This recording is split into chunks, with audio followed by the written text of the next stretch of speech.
Welcome to Sacrilegious Discourse. I'm husband. And I'm wife. Together, we're reading the Bible for the very first time. We grew up without religion and wanted to know what all the fuss was about. Well, what have we learned so far? That God is a dick, and apparently some people believe in talking donkeys? We're not trying to pass ourselves off as experts. Nope, we're just reading the Bible for the first time and giving our first take reaction. If you'd like to join us in this venture, you might consider starting at episode 1. Otherwise, jump in wherever you like. All right, let's go read the Bible. Yeah, let's get to it.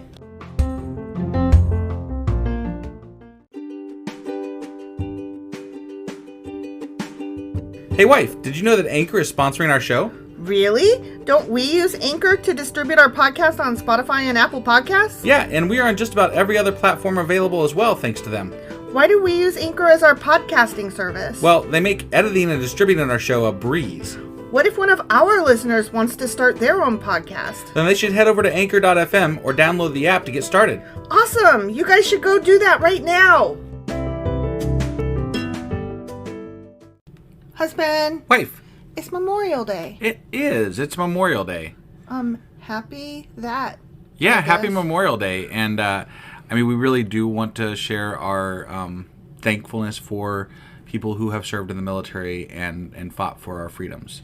Okay, I come from a military family, so when I come across as anti-military, please understand that... You were in the military. Yeah, my dad is retired Air Force.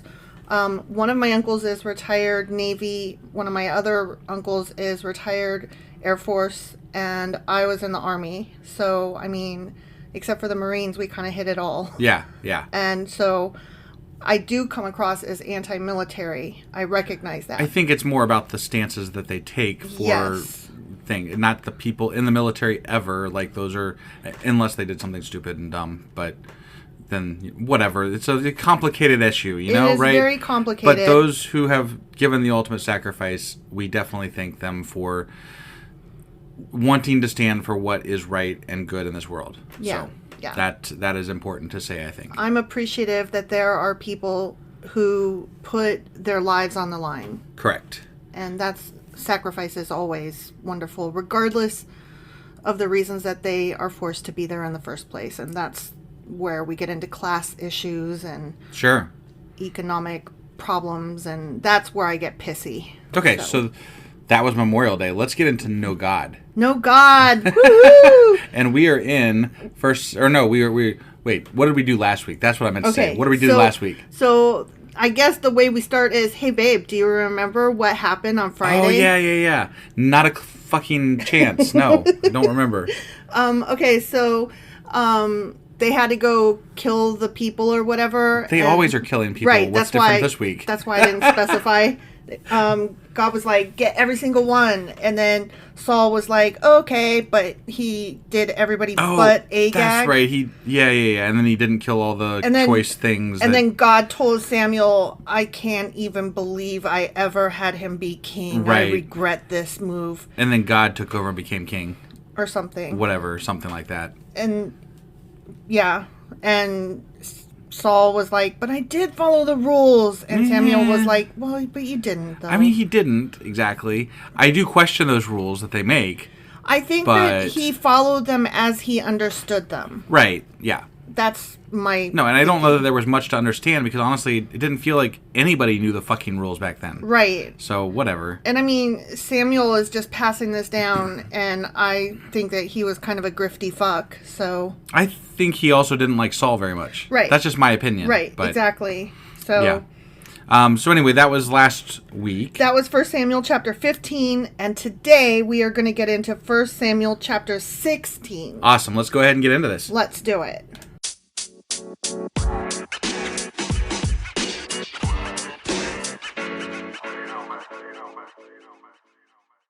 Okay, 1 Samuel chapter 16. Okay.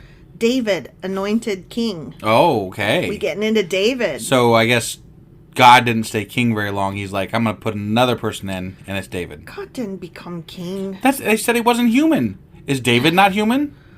I think David's human. Well, I think that what they said was something to the effect that the next one won't be have human foibles. And I don't David know. is supposed to be descended from greatness and will be awesome or something. That's not what I read, and that's not what I heard and understood.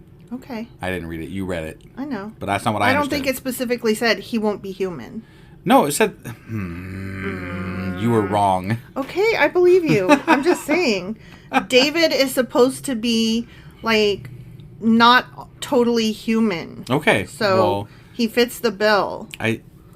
Okay. As per what the Bible is trying to present to us. Okay. Okay? Okay. Whatever. You don't even know about David, and you're like, whatever. No, you're right. I don't know about David. Okay. But I know what it said last time. It said not human. David is human. I guarantee he's human. Or or non-existent. One of the two. But, one of those two is definitely I totally the case. agree with you that David is human. Okay. But the people in the Bible-y thing are going to try to present him as not human. Okay. Or not fully human. So that he fits the bill per their description. I think you might be wrong. How am I wrong? 'Cause You it's don't know anything about David. How am I wrong? I'm not saying... Never mind.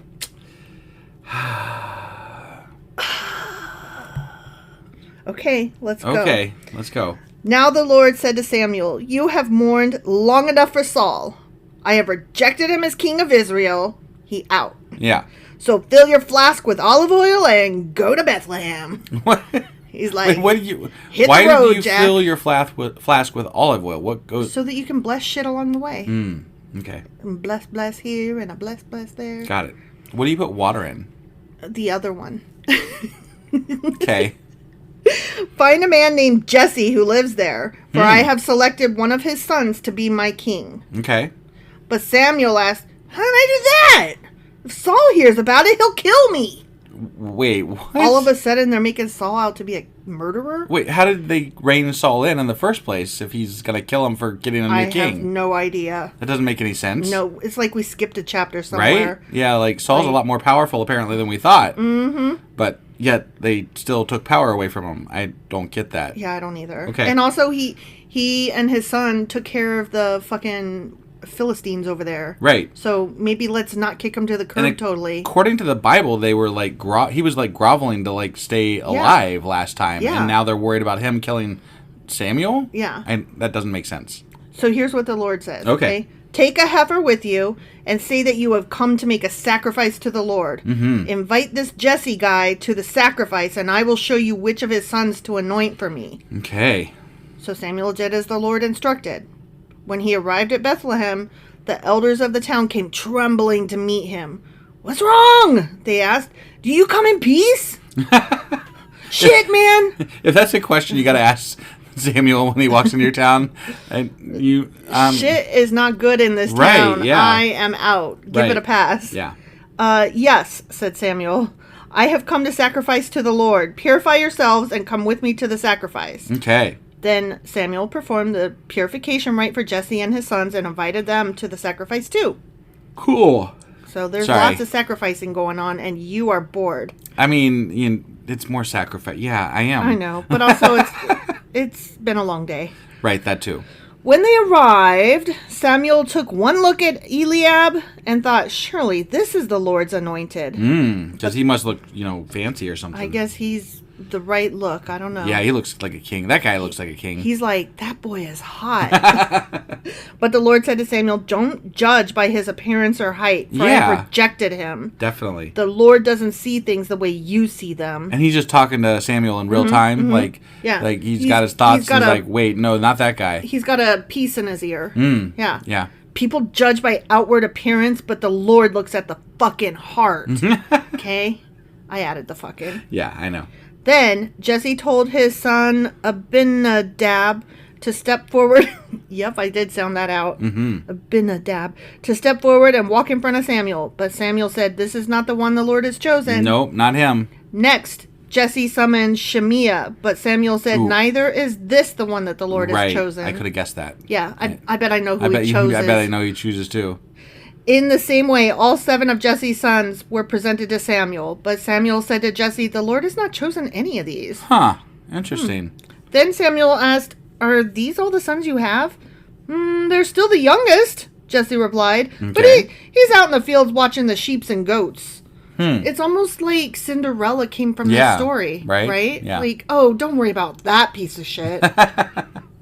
Send for him at once, Samuel said. Yeah. We will not sit down to eat until he arrives. Right. So Jesse sent for Cinderella. He was dark and handsome with beautiful eyes. Was he really?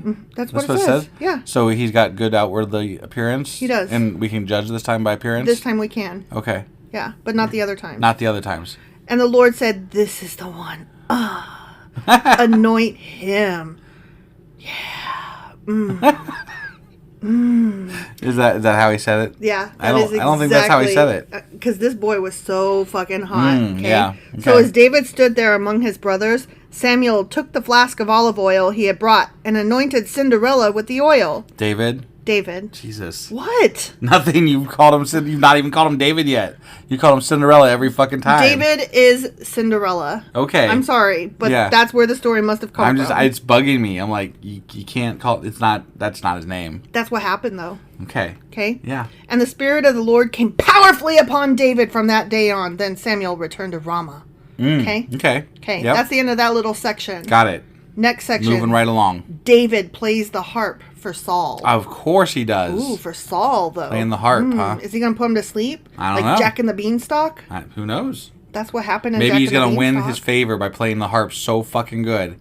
And being pretty at him. Yeah, being pretty at him. Yeah. Yep. Now, the Spirit of the Lord had left Saul. Oh. Saul's all lonely. No Lord. Well, I mean, yeah, we kind of him. knew that. He was like, fuck off. They were going to kill him, for God's sakes. I know. So. And the Lord sent a tormenting spirit that filled him with depression and fear. Oh, man. Sometimes I have depression and fear. Do you think God's fucking with me when that happens? No, I think God's not real. Oh, yeah, that's right. Yeah. Some of Saul's servants said to him, a tormenting spirit from God is troubling you.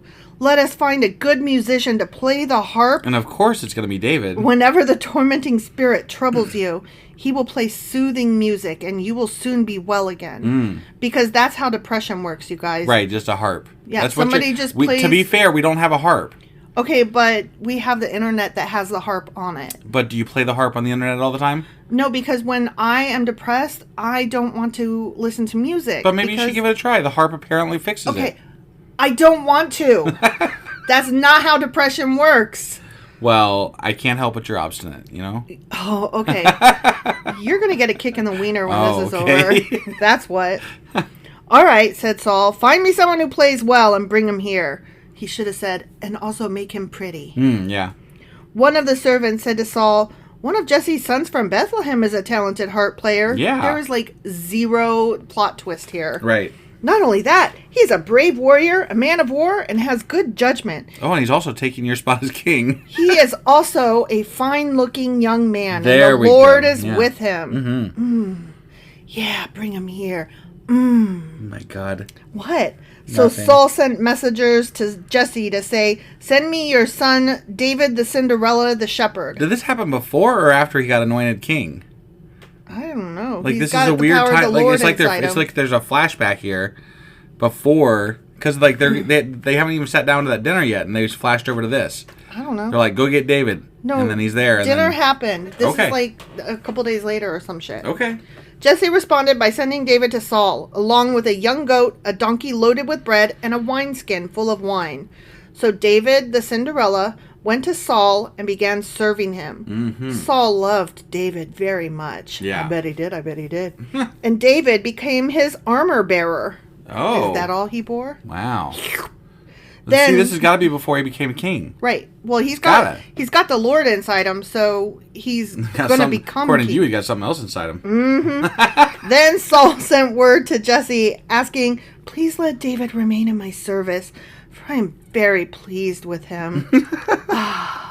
And whenever the tormenting spirit from God troubled Saul, David would play the harp. Yeah, that's not all he played. Then Saul would feel better. I bet he did. And the tormenting spirit would go away. The end. Okay. Wait. That's wait.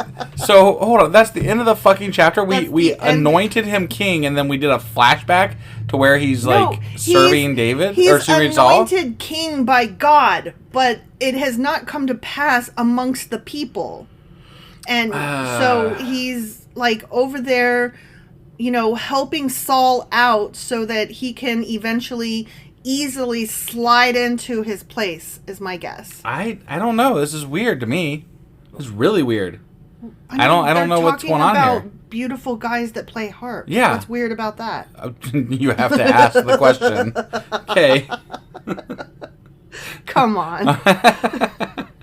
All right. Well, I guess we'll find out what the fuck happens tomorrow, right? Yeah. So that was that weird chapter in the Bible. That was 1 Samuel chapter 16, and tomorrow we'll read 1 Samuel chapter 17. All right. We'll see you guys then. Bye.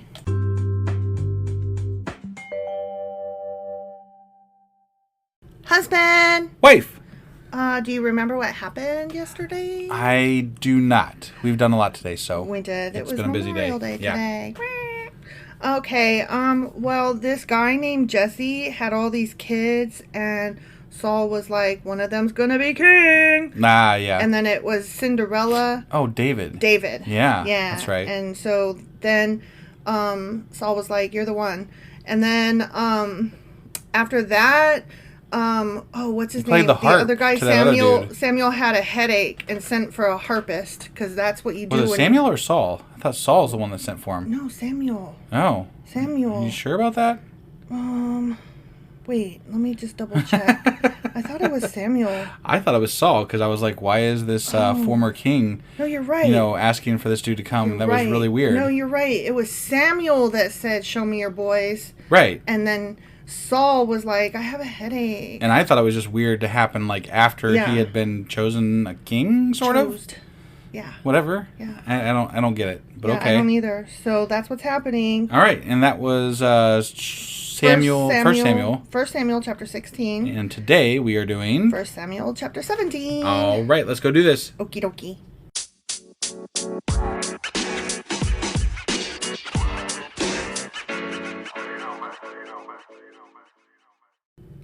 Okay, 1 Samuel chapter 17, and I'm so excited because you know what this one's called? I don't, actually. It's called David Kills Goliath. Oh, shit! It's a story it's I kind of know. We know this one. Yeah. That happens. It's famous. Mm-hmm. This is a famous one. Goliath is a giant. They jump right into it. David got it, kinged, and then now he's going to kill a Goliath thing. Yeah.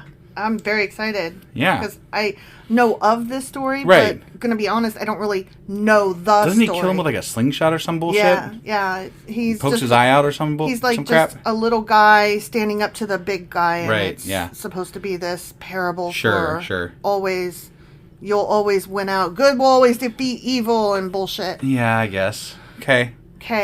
But if that was true, then abortion would not be overturned right now. So that's not how the Christians see it. Well, they can eat my ass. Just saying. I'm just saying. Yeah. Okay.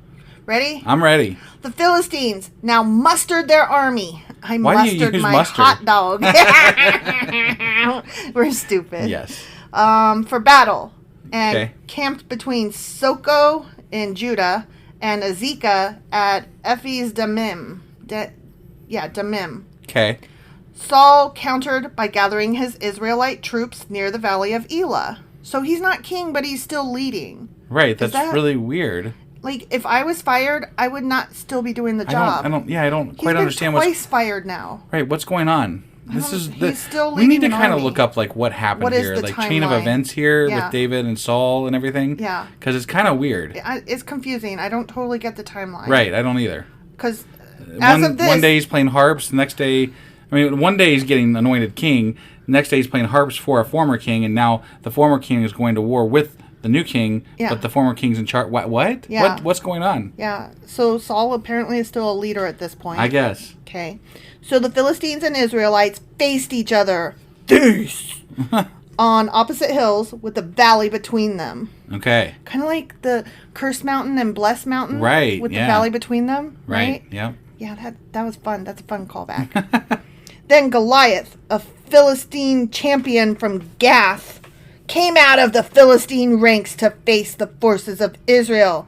He was over 9 feet tall! Exclamation point. Jesus. 9 feet tall. Wow. But isn't like Shaq like that tall or some shit? He's like almost 8 feet tall. So, I mean, is he a giant or is he just He's just really fucking tall. Really fucking tall. Horses used to be like really tall and then they were like really tiny or vice versa. Sure. I don't remember. He obviously came from the giant line. Well, obviously. Or something. Yeah. He wore a bronze helmet, and his bronze coat of mail weighed 125 pounds. Oh my God, who could lift 125 pounds? I could. You could, because that is how much I weighed when we got married, and you picked me up. Yeah. A couple times. A couple times? Yeah. You threw me on the counter. What? Nothing. I'm just saying. You picked me up. Yeah. It happened. Mm-hmm. So, I mean, I'm not impressed. Right. Okay? Yeah. He also wore bronze leg armor, and he carried a bronze javelin on his shoulder. So there's still lots of bronze. Bronze. They're coming out of the Bronze Age, but not quite out of it. Yeah. They still got a lot of bronze left over. They're like, well, still, we got some iron. They're like, it still works. Yeah. Like, why get rid of the bronze? You know, we still got it. Hoarders. Yeah. I might be able to use this someday. Right. Yeah. Exactly. The shaft of his spear. His shaft. Jesus. What? Oh my God. You know what? You married me. I did. You married a child. Was as heavy and thick as a weaver's beam, tipped with an iron spearhead. Why in the Bible? That weighed 15 pounds. Why? I couldn't even pay attention because, I mean... Oh my God, I'm so sorry. Okay, so he's got a spear, right? Yeah, the shaft. It's tipped. I'm trying to... I was trying to grow up for a 15 minute. 15 fucking pounds, man. Yeah. Laying that right out there. No, just the iron at the tip of the spearhead was 15 pounds. It's a heavy tip. He's got a good head. His armor bearer walked ahead of him. Yeah, he did. Carrying a shield. At least 15 feet ahead. Why was he carrying a shield? Stop! Get off! Don't. That doesn't go there. Right? Yeah. Goliath stood and shouted a taunt across to the Israelites. Okay. When I think of taunt, I think of nanny, nanny, boo, boo. Well, yeah. That's what a taunt is. Yeah. Why are y'all coming out to fight? He called. I'm the Philistine champion. I'm pretty sure they did come out to fight. They're on the other hill. Mm-hmm. They're like, okay, we're fighting. Yeah. We're what? Them's fighting words, and now we's gonna fight. Right. Okay. I'm the Philistine champion, but you are only the servants of Saul. Yeah, only. Only just. Choose one man to come down here and fight me. Mm-hmm. Just one man. If he kills me, then we will be your slaves. Wow. Holy shit. Sounds like a good deal, actually. Yeah, just knock the giant down and you're winners. Yeah. But if I kill him, you will be our slaves. Yeah. Yeah, because, that's the way it works. Whoever wins gets everybody. One person determines the fate of everybody. Winner takes all. I defy the armies of Israel today. Send me a man who will fight me. Okay. Mm-hmm. So Goliath is like, I bet it's David. It might be. It's just my guess here. I'm pretty sure it's David. I bet he does not have a 15-pound tip, though. Nor a long shaft. Right. What do you think of David's shaft? I don't know. They haven't described David's shaft yet, just Goliath's. So, I know. Are you impressed with Goliath's shaft? No, it's bronze. He didn't use iron. Oh my God. When Saul and the Israelites heard this, they were terrified and deeply shaken. Okay, if a 9-foot man was standing outside my house and hollering at me, especially with bronze armor, yeah, I would be scared terrified, regardless of the length of his shaft. Yeah. we have to apologize for this episode. Do we though? I don't know. Do we Whatever. though? Haven't you guys come to expect this from us at this point? Yeah. And if you haven't, who are you? Now David was the son of a man named Jesse, an Ephrathite from Bethlehem in the land of Judah. Okay. Jesse was an old man at that time, and he had 8 sons, remember? I remember, and David was the youngest, yeah. He was Cinderella. Yeah. Jesse's 3 oldest sons, Eliab, Abinadab, and Shemaiah. I feel like we've talked about Abinadab before. They mentioned them all in the last chapter. Oh, yeah. But I mean, I feel like we've heard about him before last chapter, though. I don't know. Eliab, I don't think so. Abinadab, and Shemaiah had already joined Saul's army to fight the Philistines. Yeah. Okay, so the oldest 3. Right. David was the youngest son. Yep.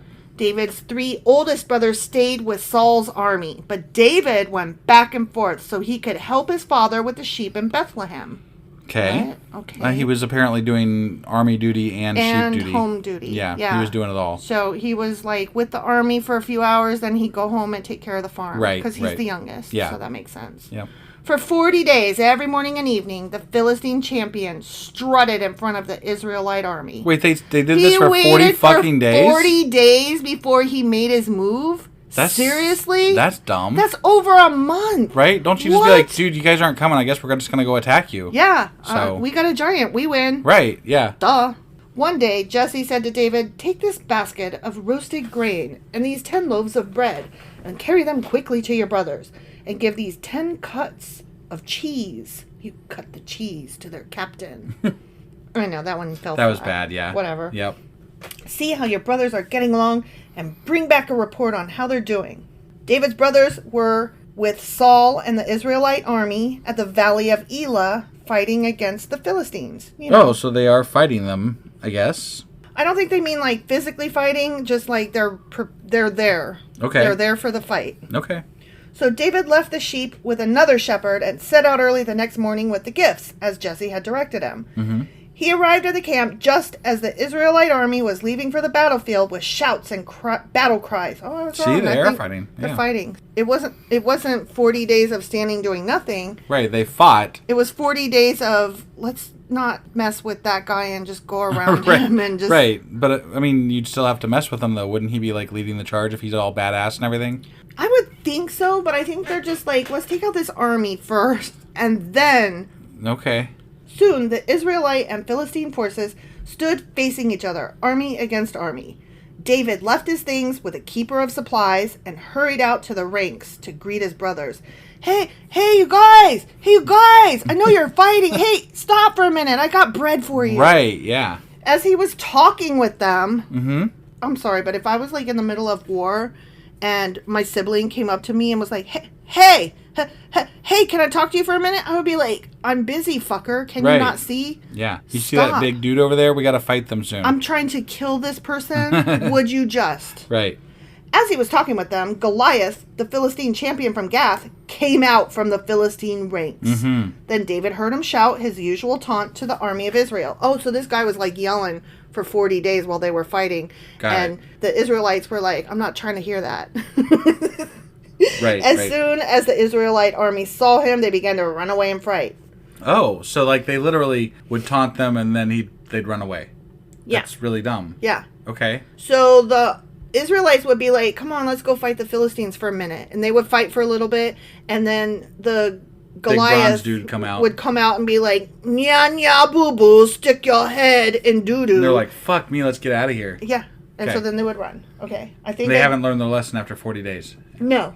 But they've probably taken out quite a few Philistines. So. Maybe. I mean, I would hope they took out at least a few. I guess. Or else what the fuck are they even doing there? I don't know. Have you seen the giant? The men asked. He comes out each day to defy Israel. The king has offered a huge reward to anyone who kills him. He will give that man one of his daughters for a wife. Because, women are free to give away. Yep. And the man's entire family will be exempted from paying taxes. Oh, that's a good deal. Tax-free, just like churches. Right, yeah. Nice.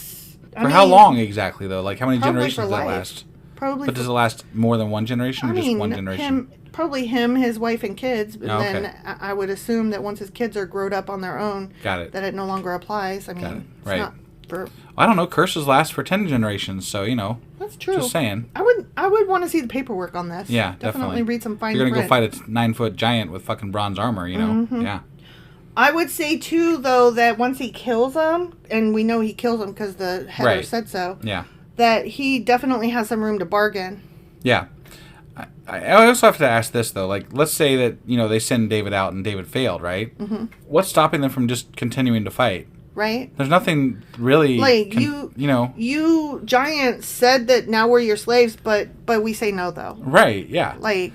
We're just going to keep fighting. What, are we going to be like, okay? Right? Like, no, I don't Same think thing with so. the Philistines. Like, I mean, why would they, if their giant lost, why would they be like, oh, we give up now? Right, like, you killed our giant, womp womp, guess we'll be slaves now. Right? Like, I don't think that's how that works. It's really dumb. But anyway. Is there some kind of honor code? I guess. I mean, I'm sure. Sure. Who could know? Whatever. David asked the soldier standing nearby, what will a man get for killing this Philistine and ending his defiance of Israel? Who is this pagan Philistine anyway, that he is allowed to defy the armies of the living God? Yeah. Wait, he's just calling him pagan just because he's tall and he's standing over on the other side? No, because they worship other gods that are not their god. Have you seen it? Have you seen this tall guy do it? Well, I mean, He's just like, you tall son of a bitch. The Philistines have conquered them on and off through the years, so they've lived under them. They know what their gods are, I'm sure. Okay, I'm just saying, like, they don't know this guy personally. They don't know what his beliefs but they're going to are. assume that he's just like the rest of the Philistines. You pagan tall son of a bitch. Right. Okay. And these men gave David the same reply. They said, yes, that is the reward for killing him. What is? They didn't say it, did they? No. Okay. But when David's oldest brother Eliab heard David talking to the men, he was angry. What are you doing around here anyway? He demanded. What about those few sheep you're supposed to be taking care of? Yeah. I know about your pride and deceit. You just want to see the battle. Yeah, I lived all my life to fucking come be up front in the battle. I don't think he's king yet. I think so. I think we've done a flashback here. Yeah, I think somehow, you're right. but I don't really understand. Right. I really don't understand where we're at. No, I know. I'm not sure either. It doesn't make a lot of sense. It doesn't. What have I done now? David replied. I was only asking a fucking question. It doesn't say fucking, but it does say I was only asking a question. Right. He walked over to some others and asked them the same thing and received the same answer. He's like, God, stupid. Right? Oh, rude. Yeah. He's all rude. Then David's question was reported to King Saul, and the king sent for him. Don't worry about this Philistine, David told Saul. I'll go fight him. Don't be ridiculous, Saul replied. There's no fucking way you can fight this Philistine and possibly win. You're only a boy, and he's been a man of war since his youth. I don't see any other fuckers stepping up. Right? So, I mean, what happened? At least I'm willing to go do it. I'll try. Yeah. Shit, man.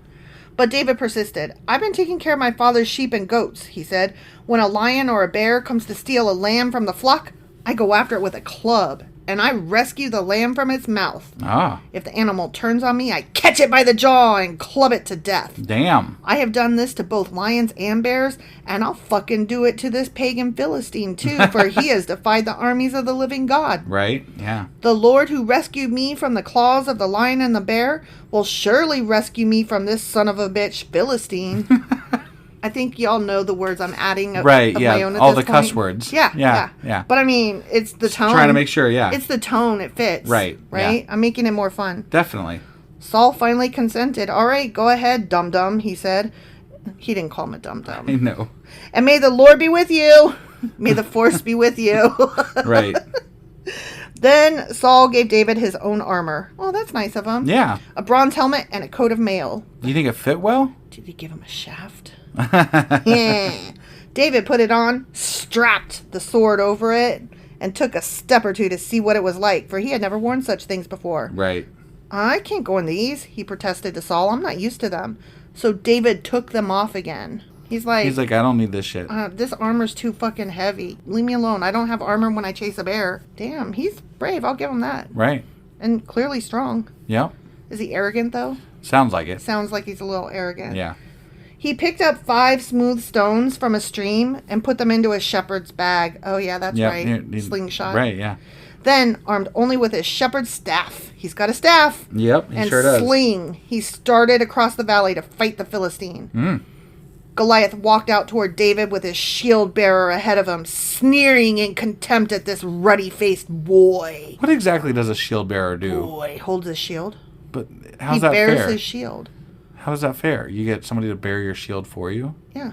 Okay. Yeah, you are standing behind it, and they're holding it. Think of like when you see like those tactical moves when SWAT teams in movies come, and you've got the one guys with like the things of armor or like the car doors. You know, there's the ones that are holding the car doors, and then there's the people with the guns and shit like that standing behind them. Yeah. Armor bearer. Okay. Am I a dog? He roared at David. Oh, it says he roared. I had to make him roar. Oh, okay. Got it. He roared at David. Am I a dog that you come at me with a fucking stick? And he cursed David by the names of his gods. His gods? His gods. Wait, what gods? The giant gods. was like, I have all these gods, and I am using their names to curse you, you stupid little boy. Why would you curse somebody else with the names of your gods? That's weird. Like when we say, God damn you to hell. We have just used our gods to curse somebody. All right. That's basically what he's saying. Like, you know, by this pagan god and that pagan god, I'm gonna fucking knock your deck off. Like that. Got it. Come over here and I'll give your flesh to the birds and wild animals, Goliath yelled. Yeah. David replied to the Philistine, you come to me with spear, sword, and javelin, but I come to you in the name of the Lord of heaven's armies, the God of the armies of Israel, whom you have defied. Today the Lord will conquer you, and I will kill you and cut off your fucking head. And then I'll shit on it. Just kidding. And then I will give the dead bodies of your men to the birds and wild animals, and the whole world will know that there is a God in Israel. Yeah. And everyone assembled here will know that the Lord rescues his people, but not with sword and spear. How many times have the Philistines had to learn that there's a God in Israel? Just as often as the Israelites have to learn that their God is a fickle son of a bitch. Right. This is the Lord's battle, and he will give you to us, continued David. Mm-hmm. Okay. As Goliath moved closer to attack, David quickly ran out to meet him. I mean, he's talking. Brave. He's talking a big game, though. Yep. All he's going to do is throw rocks at him. I guess you got to prepare for everything, right? Right. Somebody's going to throw rocks at me, maybe. Yeah. Reaching into his shepherd's bag and taking out a stone, he hurled it with his sling and hit the Philistine in the forehead. The stone stank in. Stank in? It stank. It sank in to his head, and Goliath stumbled and fell face down on the ground. Damn. Just one shot? Wow. Are you fucking kidding me? That's all it took? I guess. So David triumphed over the Philistine with only a sling and a stone, for he had no sword. Oh my God. That's it? That's all it took? Wow. One fucking shot from a sling. One shot. Because it sunk into his head. That's bullshit. That is bullshit. Because you could throw rocks at somebody and they still get up. Then David ran over and pulled Goliath's sword from its sheath. That heavy-ass thing? Yeah. David used it to kill him and cut off his head. Damn. And then he shit down his throat. Israel routs... we're doing another section now. Oh, okay. Yeah, it's just that it wasn't... Didn't break it up well. It didn't break it up. Got it. I hate this thing. Yeah, it's not good. It's not easy. Right. Okay, the next section, all of a sudden, is called Israel Routs the Philistines. Well, shouldn't they have just, automatically won because they beat Goliath? Yes. Okay. But that's not how it works. Again. Because, what we said earlier. Yeah. Because would you just be like, oh, okay, yeah, that sounds fair. Right. I'll just be your slave now. Yeah. Cool.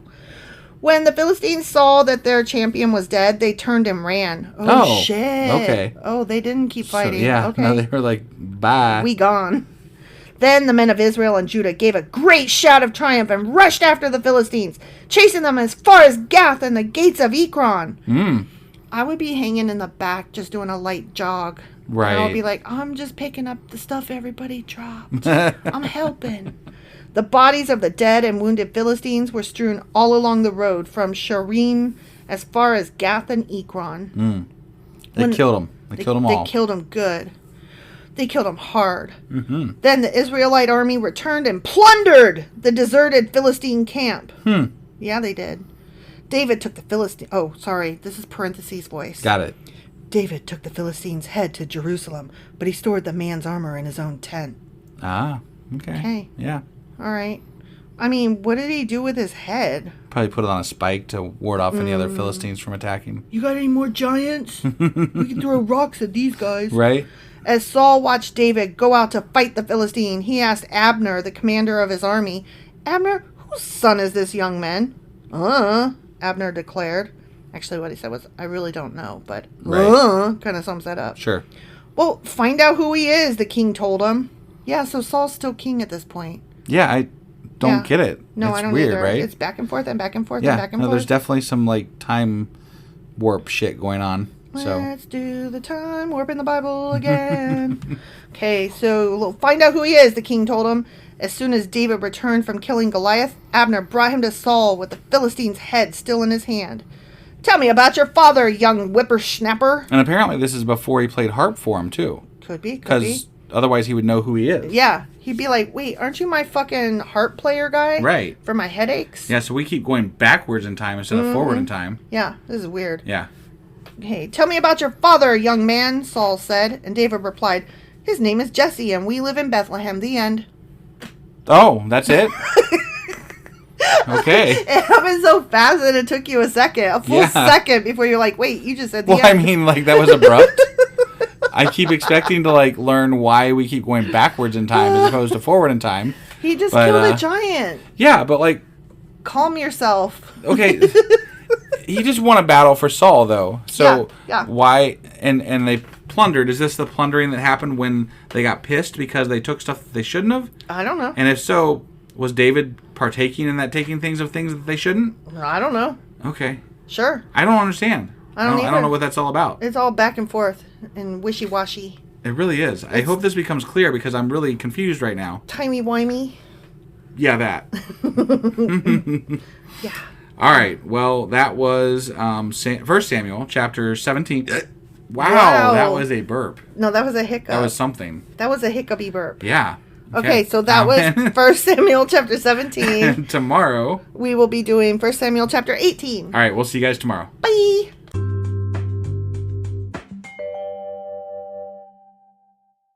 Husband. Wife. Do you remember what happened yesterday? We had a giant that wasn't really a giant. He was just a tall guy. With a big shaft and a heavy tip. is that about it? And David knocked him out. Yeah, knocked his ass out and then chopped his head off. Dude was badass motherfucker. Yeah. Right? Yeah. And Saul's like, who dis? Yeah. And we were like, but we're what? like, don't you already know him? Because he was playing the fucking harp for you, dude. Yeah. And then we're like, what's up with this time frame shit? Because you were king, too, before. Yeah. And now what? Yeah. What's going on? I don't understand. I don't understand at all. I'm fucking lost. Are you ready to move on to the next chapter? Fuck yeah, I am, because I want to figure out what's going on. So that was 1 Samuel chapter 17, and hopefully they clear it up today in 1 Samuel chapter 18. All right, let's go do this. Okie dokie.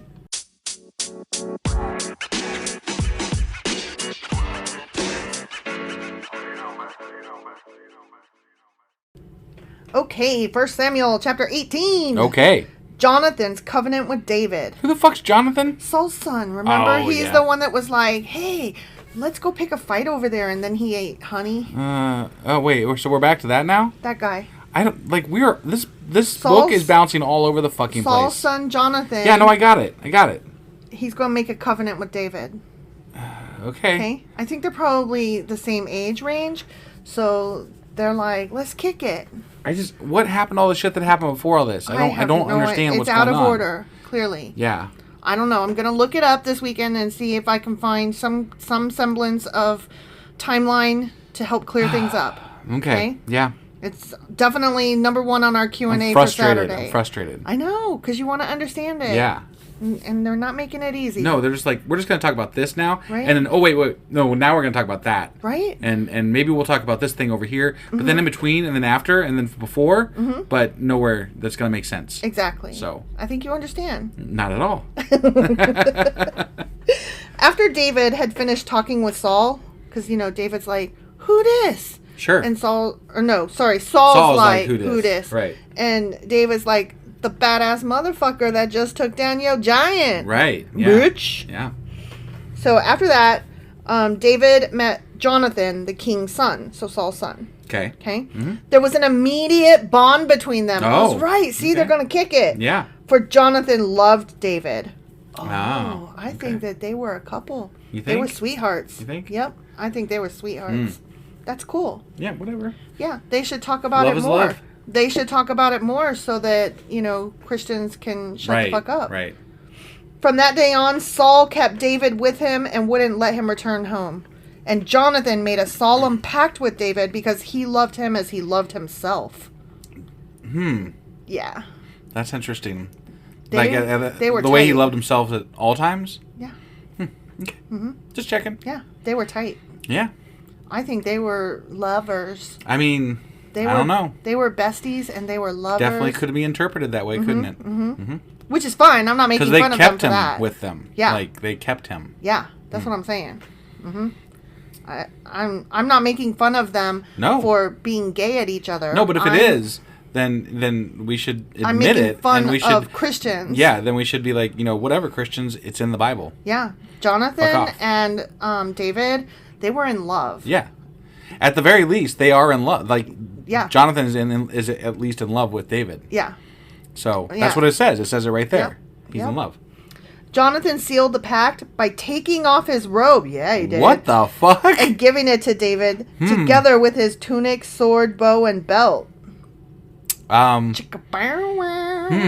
he did. That's very interesting. Whatever Saul asked David to do, David did it successfully. So Saul made him a commander over the men of war, an appointment that was welcomed by the people and Saul's officers alike. Okay. Because he killed a fucking giant. I mean, yeah, that'll do it for you, and right? Jonathan's like, you got a nice staff now. Still a child. Right. Okay, next section. Okay. Saul becomes jealous of David. Jesus Christ. But again, I'm curious, where was the fucking harp playing? Because at some point, I don't know. He played harp for him. I don't know. I don't know. I'm not on that right now. But could you imagine getting jealous of your child's either significant other or bestie? No. And being like, you're spending too much time with that person, child of mine? I think it has more to do with his leadership ability, probably, because that's where this is heading, because he made him a leader of people. So. Oh, that's true, because he's going to be the next king. Well, I mean, hypothetically, maybe he is already in. Right. I don't fucking know what's going on here, so. When the victorious Israelite army was returning home after David had killed the Philistine. Right, but then they killed them all. Right. So. He didn't just kill the Philistine, y'all. He killed a fucking giant. Right. Which was only a 9-foot tall guy. With a goddamn rock. Yeah. Killed him with a rock. Yeah. Women from all the towns of Israel came out to meet King Saul. King Saul, huh? Whatever. Yeah, that's why they came. Yeah, what they came out for. Fuck you. They're like, yeah, we're gonna meet Saul, quote unquote. Mm-hmm. Yeah. Quote unquote. They sang and danced for joy with tambourines and cymbals. That's why he had a headache. Yeah. This was their song. Saul has killed his thousands, and David his 10,000s. Okay. 10,000s, huh? I guess. I didn't know that David killed his 10,000s. So apparently David's becoming quite the military leader, huh? Yeah, Saul only killed thousands. Right. David killed 10,000s. See, that's why they like him better. This made Saul very angry. Yeah. What's this? He said. They credit David with 10,000s and me with only thousands. Well, next, they'll be making him their king. They will. That is exactly what's going to happen. Yeah. It's almost like you read the Bible or something. Right, yeah. Because it already happened in the Bible. Exactly. We got a sneak peek. But I have to throw this out there, though. When they made him king, David king, in a previous chapter, right, he was still just a simple youngest farm boy. Yep. That was, so, like, it's almost like two people wrote this book. And they combined it. Because I'm like, this is not making any fucking sense. No, I think that several different stories got edited together here, and they just didn't do a very good editing job. Yeah. So from that time on, Saul kept a very jealous eye on David. So I guess he did not ask him to come play harp. I mean, that's what it sounded like to me. Would you ask somebody that you hate to come play harp for your headache? That's not usually how that works. No. Because there's a lot of people, not a lot of people, there's like 3 people that I super fucking hate. And even if I found out that they played good harp, they ain't playing harp for me. I'll suffer with this fucking headache, and I'll take some Tylenol or Excedrin or something. Right. I can't place where he would have played harp. Like this is doesn't make sense. This is wrong. Something is wrong with the Bible time frames here. Something stinks in Denmark. Well, I mean, do you know what that's from? Yeah, it's from Hamlet, right? Oh my God, I'm so impressed that you knew that. It doesn't stink. It smells fishy. Something is fishy in Denmark. Whatever. Yeah. Yeah, but still, wow. Wow, it's Hamlet, for God's sakes. I know. It's just that you haven't read, like, a ton of Shakespeare. No, I haven't read a ton, but, I've watched the movies. Okay. I'm just saying, like, I'm impressed. You're not as dumb as I thought you were. Oh, just thanks kidding. for that. Just kidding. Love you, honey. Yeah. The very next day, a tormenting spirit from God overwhelmed Saul. Remember? Because God gave him a fucking headache? I guess. He didn't have him there to play the harp now. Or something. And Saul began to rave in his house like a madman. I do that like... You do that anyway. Yeah. It's just normal everyday Saturdays. Yeah. So... David was playing the harp as he did each day. Wait, what? David played the harp every day. Okay. Well, what? But okay. What is going on? Like this is no. What is happening? What is happening? But Saul of the headache and the mad spirits had a spear in his hand, and he suddenly hurled it at David, intending to pin him to the wall. But David escaped him twice. So apparently, David was playing the harp for him. Uh-huh. This was he. I'm really, really not understanding the story. It's really baffling to me. Here's the thing. Because he loved David, according to the first story that we heard about the harp playing. Yeah. And he was like all, into David. And so Jonathan cool, and David are besties. Right. And probably lovers. Okay? Yeah. And here's the thing. So Daddy Saul is getting annoyed. And then he gets jealous. And then he gets a headache. And he starts getting... crazy. And that's when he starts throwing the spears. And he throws a spear. But I'm guessing that thing where he asked for David to play him the harp probably fell somewhere in there. Yeah, I got it. I mean, it's just the way they told these stories is really weird. Yeah. No, I agree. And especially the king bit. I'm it's really all bad. confused about that. It's all bad. Okay. Saul was then very afraid of David. For the Lord was with David and had turned away from Saul. Yeah. Saul's been fired twice now. Wait, Saul was the one that threw the... Mm-hmm. Okay, but then he was afraid because he missed? Yeah, because listen. I'm listening. You go to your enemy and you throw a spear at him and dude escapes twice. And after having escaped twice, you remember he killed a fucking giant and the people love him. And my son is his bestie. And he killed tens of thousands. Yeah. Aren't you going to be a little bit worried? Maybe not afraid. That's like a really strong term. Sure. But you would be... concerned. I mean, you did try to kill the dude. So. Right. You're going to be alert. This guy now knows that I hate him. He now knows I want to kill him. And he killed a fucking giant with a rock. He's got everything on his side. Right. So, you would be worried. Sure. Okay. Finally, Saul sent him away and appointed him commander over 1,000 men. And David faithfully led his troops into battle. After having a fucking spear thrown at him? Twice? Well, yeah, he can't just kill him. The people will be like, the fuck? All right. So he's like, fine, clearly I can't kill you because I missed twice, so go command some leaders over there. Get away. Get away. What a weirdo. Right? Yeah. David continued to succeed in everything he did, for the Lord was with him. Right. Of course. That's why I do so good at everything. Just kidding. When Saul recognized this, he became even more afraid of him. Yeah. Yeah, that makes sense. It's fair. Sure. Yep. But all Israel and Judah loved David because he was so successful at leading his troops into battle. Yeah, he was the most successful. He was the most battley. Of all the battlers, he was the battleliest. Right, yeah. Question. What? They beat the Philistines, right? I mean, who else sometimes. They battling? Anybody? Okay. I don't fucking know. I'm just curious. Like... Can you guys take those a rest? Those dudes over there and the other dudes over there. Why can't they just rest? Just live. Just live your best life. Just calm your tits. Live. Right, right. One day, Saul said to David, I am ready to give you my older daughter, Merab, as your wife. Because he was going to do that for whoever killed the fucking giant. Yeah. So, But first... you must prove yourself to be a real warrior by fighting the Lord's battles. Well, fuck you. I killed the fucking giant, dude. Yeah, that was not in the fine print, motherfucker. I will take my bride now. Right. Not that I approve of just, giving women away as cattle. But, you made a deal. You did make a deal. Hold up your fucking bargain. And this is old times when women didn't amount to shit, apparently. So I wonder how Jonathan is going to feel about all this. I don't know. It seems like they kind of just skipped over him. They're like, yeah, they were best friends and now nothing. Maybe they will figure their shit out. Got it. For Saul thought, I'll send him out against the Philistines and let them kill him rather than doing it myself. Yeah. Who am I and what is my family in Israel that I should be the king's son-in-law? David exclaimed. My father's family is nothing. Yeah. So he's like, I'm trash. Why are you trying to make me king over here? Right, I guess. So when the time came for Saul to give his daughter Merab in marriage to David, he gave her instead to Adriel, a man from Meholah. Oh, shit. What? Man. Saul, you fucked up.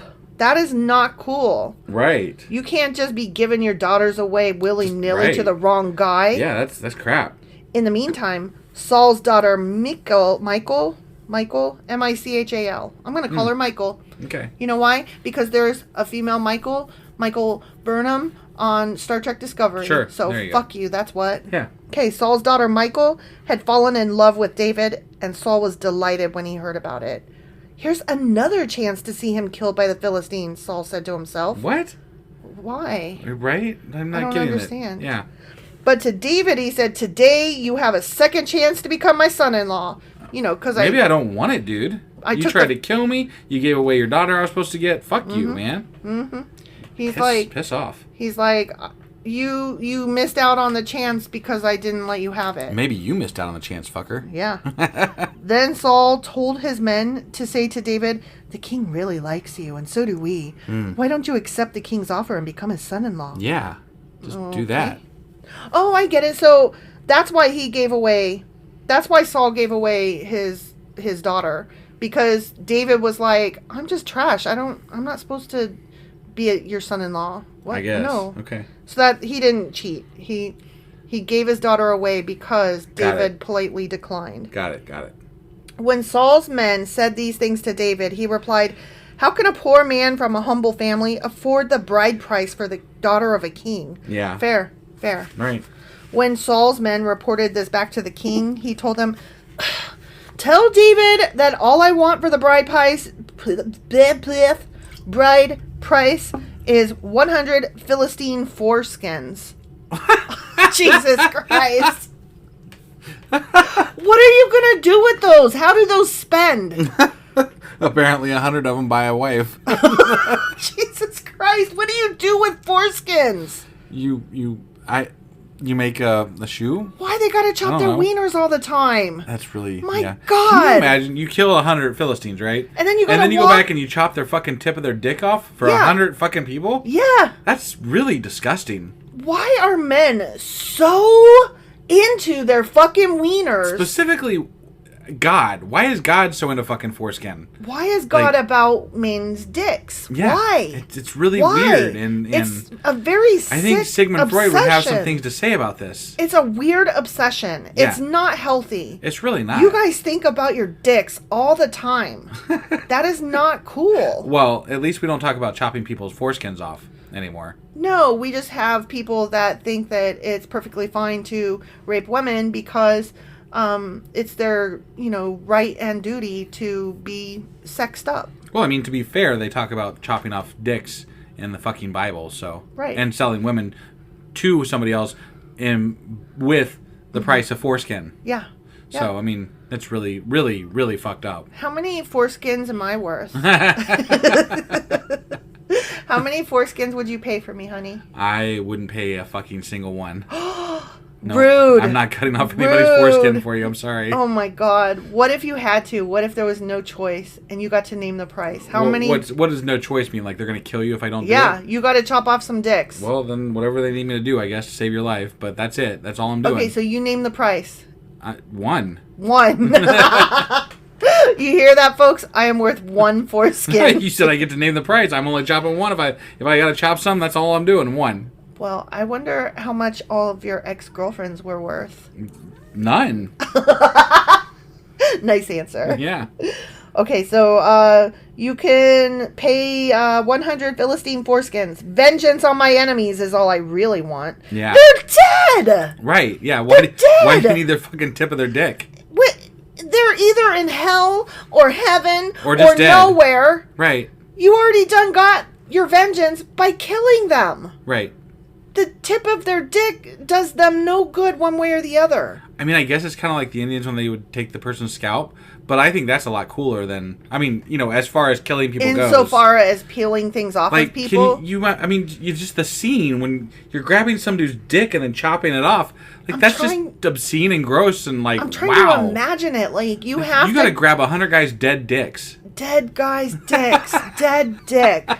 And you're not supposed to be touching corpses. No, yeah. So, you gotta hold them down and you gotta chop it first. Yeah. And then kill them. Well, but... Jesus Christ. I doubt that they did it that way. They probably did it afterwards, so then they're unclean on top of it. Yeah. If they're following the Bible and doing everything correctly. Yeah. Which they probably aren't, so... Right. That's what I'm saying. They are supposed to do the dick first and then kill. But what they're probably doing, because it's easier, is killing them all and then chopping dead dick. Well, yeah. You can't... How could you precision cut a fucking foreskin? I mean, unless you're just cutting the whole damn dick off. Even then, to cut a dick off while they're still alive is going to be... I don't know. Maybe they had a professional foreskin. Dick chopper? Yeah. Yeah. Like a cigar cutter. A dude came behind and... Yeah. They just took him prisoner, right? And then chopped off the tip of their dick. They took him prisoner. They tied him up. And then somebody came along behind and was like, 1, 2, 3. And then they just finished him off and killed him. God damn it, you missed one. This is only 99. Because he stole one. Right, yeah. You know, for his bride. Right, yeah. You know, it was you. You stole the one to pay for me. Yeah. But what Saul had in mind was that David would be killed in the fight. Of course. David was delighted to accept the offer because he was very excited about Dick. Yeah, clearly. But no, now he gets to pay Saul something. Okay. For his bride. So. Okay, but let's be clear. The word is delighted. He's very happy about touching Dick. Yeah, no, he definitely is. I'm sorry. Yeah, right. He's gay. And that's fine. That's fine. I just wish Christians were as fine with it. Before the time limit expired, he and his men went out and killed 200 Philistines. Then David fulfilled the king's requirement by presenting all their foreskins to him. So 200. So he went above and beyond. He went above and beyond. He's like, here's double. Right. So Saul gave his daughter Michal to David to be his wife. When Saul realized that the Lord was with David and how much his daughter Michal loved him, Saul became even more afraid of him. And he remained David's enemy for the rest of his life. Oh my God. That's stupid. Like, literally, he's married to your daughter. Right. And he's favored by God, and you're going to be mad and angry at him and scared of him? A petty Fuck little off, bitch. Man. These dudes were all just petty little bitches. Maybe you should, warm up to him and then, gain some of that favor, you know? That'd be the smart thing to do. What are you doing right? Right. Teach me how to slingshot some flat rocks. Teach me how to kill thousands instead of... Right, tens of thousands. Instead of thousands. Yeah. Teach me how to chop dick. Right, yeah, you need to slice that dick real good like him, so... Every time the commanders of the Philistines attacked, David was more successful against them than all the rest of Saul's officers. That's awesome. He's the best. Probably because they were all scared to get their dicks chopped. Probably. You know, they're like, I would be this afraid. motherfucker, he's going to take your dick tip. Yeah. You better be scared of that guy. Look out. He's a dick tip chopper. Dead dick tip chopper. Right, yeah, that. Cool. I'll try to say that 30 times. No thanks. So David's name became very famous. The end. Yeah. I mean, he was famous before this. He fucking killed the goddamn giant. And he was king. What happened to the fucking king shit? And he was the harp playing Excedrin. Right, yeah. I'm still lost a little bit. I get that the harp playing was intermixed in this story somewhere. Right. But the king thing happened before all this and still has not happened again. Right. In this new story that they're telling. And what I don't understand is, okay, so I think there's 31 chapters in 1 Samuel. Okay. Okay? Mm-hmm. One would assume that we're heading towards the end of Samuel's life, but there's a whole second book of Sam. Right. You know? Yeah. So I'm like, what else is left for you, my dude? Well, I mean, Samuel is somebody different than Saul. Right now it's Saul and David, right? Right, but... We're not really hearing a whole lot from Samuel at the moment, but maybe Samuel comes back in as a king picker again at some point for a second king or something like that. I guess. He's a prophet, right? So maybe that's what his gig is, being a prophet. He's a dick, too. So... I guess. The whole thing is stupid. Plus, they still got to make David king again. I know. So... I know. Or something. It just... I don't know. The whole thing doesn't work. It doesn't work for me. No, the Bible's really dumb, especially the way they fucking tell it. It's never right. The way they tell it is all broken up and bad. And bullshit. It's all bad. Yeah. All right. That was 1 Samuel chapter 18. Maybe tomorrow they'll get their story straight for 1 Samuel chapter 19, but I doubt it. All right. Well, we'll see you guys then, though. Bye. Bye.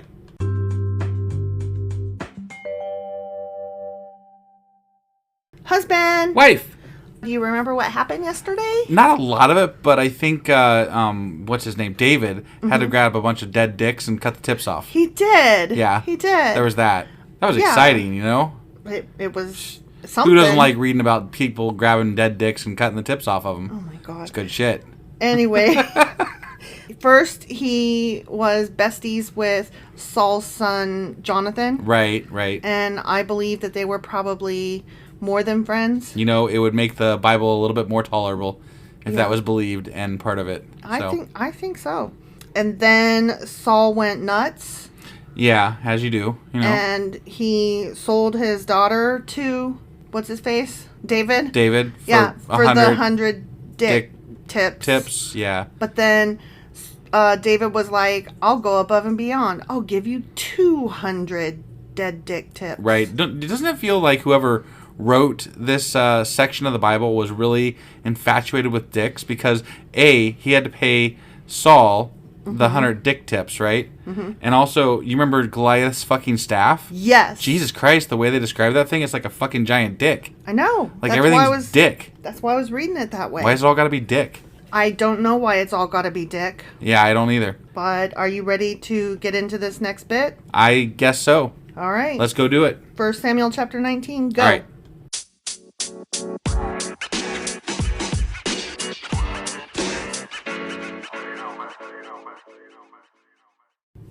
Okay, 1 Samuel chapter 19, Saul seeks to kill David. Oh, I mean, he already sought to kill David. Well, now he's going to... Remember he threw 2 spears at him? He did.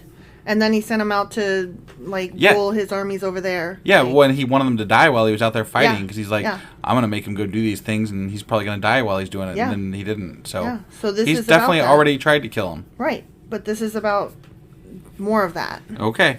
So, here we go. Not a nice guy. Saul sucks. Samuel sucks. Saul sucks. Honestly. You wouldn't think Saul would be as popular as he seemed to be, like the way he was described, if he was trying to kill this other dude who was really popular too. Right. Maybe David didn't go around telling people about it though, I guess. Right. Maybe. That's my guess. I don't know. Saul now urged his servants and his son Jonathan to assassinate David. Whoa. But Jonathan, because of his strong affection for David... Wow, affection, huh? Told him to jump off a bridge. Told him what his father was planning. Oh. Damn. Wow. He's like, my dad doesn't like you. Right. He's going to try to kill you. Trying to kill me. And he wants me to kill you. But I'm not going to. Right. Like, how would you feel if one of your friends came to you and was like, FYI, my dad wants you dead. And he's trying to kill you. And he sent... I'd probably do my best to avoid that guy from there going forward. Right. And, maybe call the cops. Maybe call the cops. Depending on how serious it was. But, how would you feel, though, if that happened? I don't know. I mean, it depends on what he thought of Saul, I guess. Maybe he doesn't much regard Saul for anything. I don't know. I'm just wondering, that would really make me sad to know that somebody's trying to actively kill me. But maybe David thinks he's a complete dick. Hmm. I'm just saying, True. In that case... Maybe David's like, yeah, that tracks. Right, yeah. How would you feel if, your dad told you, I hate that friend of yours, go kill him? Wouldn't you be like, Dad, chillax? Well, yeah, obviously. What the fuck, Dad? Yeah, no, that's fucked up. Yeah. Tomorrow morning, he warned him, this is Jonathan talking to David. Yeah. You must find a hiding place out in the fields. I'll ask my father to go out there with me, and I'll talk to him about you. Then I'll tell you everything I can find out. Okay. Okay. Yeah. The next morning, Jonathan spoke with his father about David, saying many good things about him. The king must not sin against his servant David, Jonathan said. He's never done anything to harm you. He's always helped you in any way he could. So just to be clear here, I just want to clarify something real quick. Because just now, they said that Saul is still king, which means that David is not king yet, Correct. Right? Now, when they first talked about David becoming king, which was way back a couple chapters ago, they referred to him as somebody who wasn't really involved in a lot of things and young, and all he did was help his parents do this thing over there and raise animals on the farm and shit. But no, he's fucking killed Goliath and an army leader who's killed tens of thousands of people, and he played the harp for Saul. Yeah. I'm just saying. Yeah. He's done a lot of shit. He's a harpy. He's not just some dude raising goats for his parents. No, he's a leader so of men. There's definitely 2 stories going on here that are not joined in any way. I'm gonna find out about it. Okay. But I'm gonna find out about it. It's becoming more and more clear that first story we heard was complete shit, or this is complete shit, right? Or they're both complete shit, which is most likely probably. Right. I think we've got 2 shit stories interwoven and trying to present it as one. Right. But the thing that always gets me about these things when they have these 2 stories about the same fucking thing and they don't match up, right? There's a lot of people that pitch the Bible as God's fucking word. Right. How is this God's word if it's wrong? Literally, you cannot say this is right. Right. One of these things that is quote unquote God's word is absolutely 100% fucking wrong. Oh, I can answer your question. Pick me. Yeah, you over there. They are cherry picking motherfuckers. Well, yeah. And it doesn't matter what you say, because the fact that you're like, this doesn't make sense, means nothing to them. Right. And also God is not real. Well, yeah, that is obviously. But that part doesn't matter. in the argument that you would be making to a Christian. Right. Like, in addition to the fact, like, putting aside the fact that God is not real. They would be like, translations. I'd be like, translations? That's 2 fucking stories. Yeah. 2 different fucking stories completely. Yeah. And then they'd be like, well, you're missing the point. It's the gist of it. And I'm like, well, the gist of it is completely different as well. Well, and my parents literally tell me that they take the Bible for its word literally. Right. They take a literal interpretation, and I'm like, then you're literally schizophrenic. Yeah, right. You're literally wrong. Yeah. So, okay. Anyway, going back to our reading. Yeah, sorry. David is still talking to his daddo. Yeah. And he's like, have you forgotten about the time he risked his life to kill the Philistine giant? And how the Lord brought a great victory to all Israel as a result? You were certainly happy about it then. Right, yeah. You guys could have all fucking died. Yeah, exactly. Why should you murder an innocent man like David? There's no reason for it at all. Yeah. Fuckface? My God. You're just a jealous fuck. Dad. Stop this shit. Right?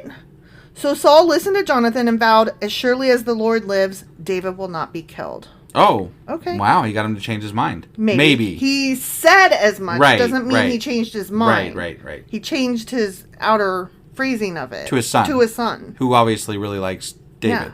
Yeah. Yeah. Afterward, Jonathan called David and told him what had happened. Then he brought David to Saul, and David served in the court as before. Okay. I would be a little bit weary about this. Like, dude, you were going to kill me. Yesterday I wanted to kill you, but my son thinks you're cool, so okay, I guess I won't. Whatever. Right, yeah. Like, how do you even feel safe or comfortable? Yeah, I don't know. I definitely would not. I hope you're locking your door at night. Sleep with my goddamn eye open, that's for sure. Mm-hmm. War broke out again after that, and David led his troops against the Philistines. He attacked them with such fury that they all ran away. But one day, when Saul was sitting at home with spear in hand, the tormenting spirit from the Lord suddenly came upon him again. Okay. So God was like, I'm not done making you crazy. Hold on. Yeah. And then God leans over and says, watch this. So God is making Saul crazy. Yeah. Okay. As God does. According to the Bible. Yeah. Okay. As David played his harp. Yeah. To make Saul's headaches go away. Right. Saul hurled his spear at David. Didn't we just do this? Happened. We already did this shit. The fuck? But David dodged out of the way, and leaving the spear stuck in the wall, he fled and escaped into the night. Are we retelling the same story, or is this another time where he threw fucking spears at him? Different spear throwing story. What the fuck? I'm sorry, the third time, we're done. Yeah. We're done. You threw spears at me 3 fucking times, dude. Right. I am not playing the goddamn harp for you anymore. In fact, I don't want to see your ass anymore. You know what? I'm taking my harp and I'm going home. Bye. Right, yeah. Then Saul sent troops to watch David's house. Shit. What the fuck? Damn, this is scary. Yeah. They were told to kill David when he came out the next morning. Holy shit. But Michal, remember, David's wife? Yeah. Warned him, this is Saul's daughter. Yeah, right, yeah. Warned him, if you don't escape tonight, you will be dead by morning. So she helped him climb out through a window, and he fled and escaped. Because remember, she loves David. Yeah. And she... Like, all of Saul's kids really love David. Yeah. So... Yeah. He's really fucking up here. They all want to fuck David. David was hot. Okay? Right. I'm just telling you. Yeah. Then she took an idol and put it in his bed, covered it with blankets, and put a cushion of goat's hair at its head. So she pulled a Ferris Bueller, right? And put something in the bed to make it look like he was there. More importantly, though, why do godly people have idols just sitting around? Because they all have idols. Doy. Because they're not godly people. Right. Okay, whatever. But I liked she pulled a Ferris Bueller reference. Yes, it was good. That was good. Okay.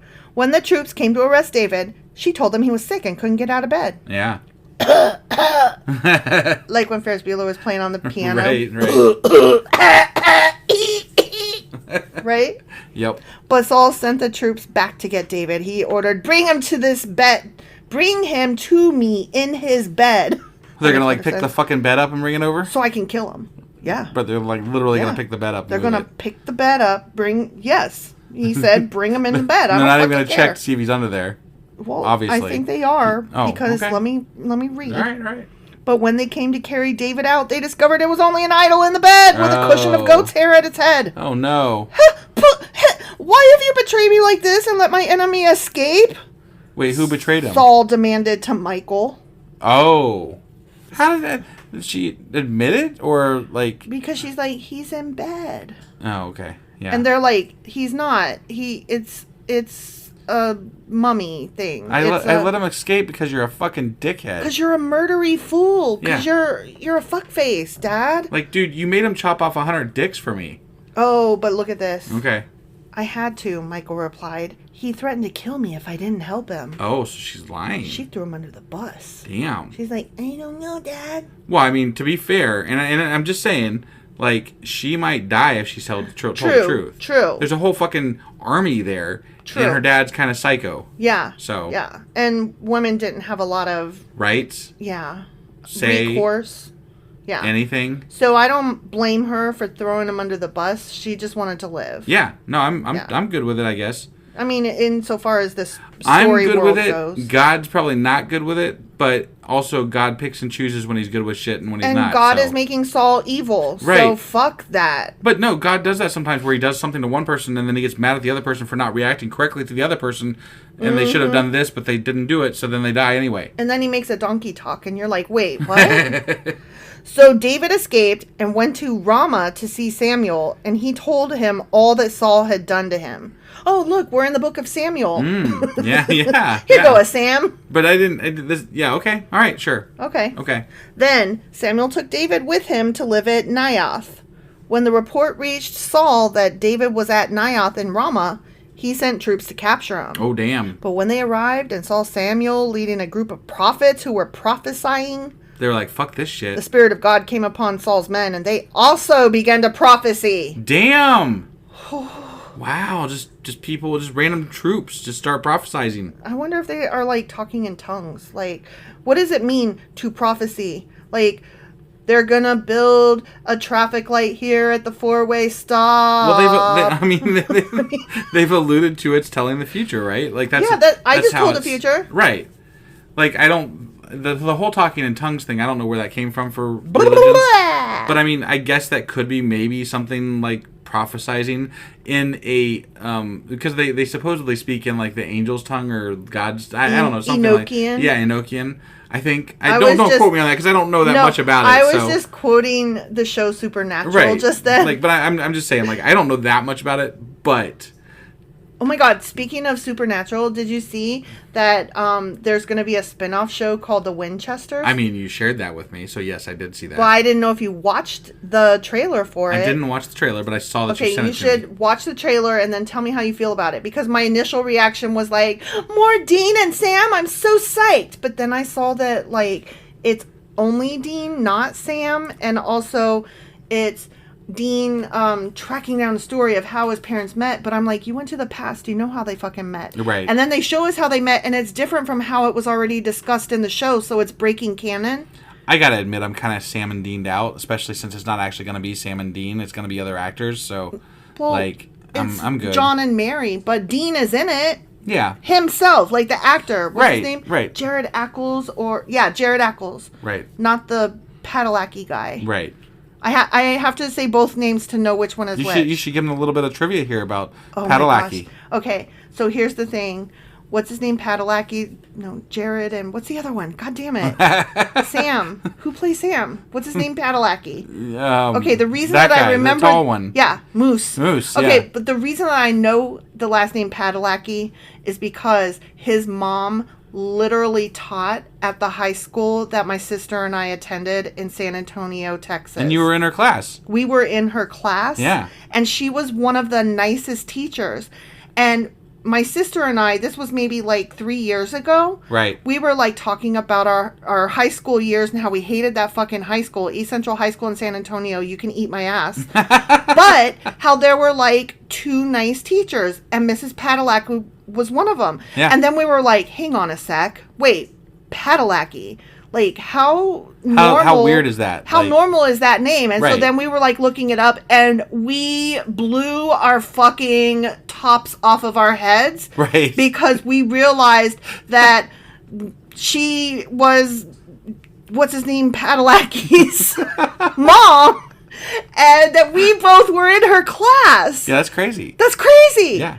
little fun fact, another actor that attended that high school prior to us attending it, the kid that played E.T., not played E.T., but played in E.T. Boy, Elliot. Elliot. Yeah. And then he was also in a really fun movie called Cloak and Dagger, which, I mean, early Disney movie. Fucking awesome. It was so good. Yeah. That kid also went to our school. Gotcha. So, yeah, go San Antonio. Yeah. As a matter of fact, that boy in Cloak and Dagger, he runs around the Riverwalk, and that was like our stomping grounds. Right. So, yeah, you guys talk about that all the time. Yeah, it's the only thing that you like about that place. I know. It's the only good thing. Right. I'm sorry. Yeah, we've gone off on a long tangent here. And I'm not a fan of San Antonio. No, but I think it was a fun. You were talking about Sam and Dean. You might as well Supernatural. Give the little extra. So let me know if y'all are looking forward to the spinoff, and if I'm maybe like just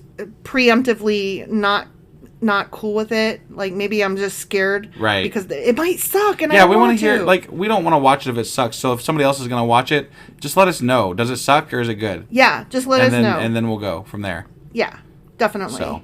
Oh, also the reason that Padalecki is not in the John and Winchester show, John and Mary Winchester show, right, is because he is currently already on a different show, Walker Texas Ranger kind of thing. Yeah. Like I don't think that's the exact name, but it's something like that. Whatever. So. Yeah. Anyway, whatever. Okay, back to the Bible.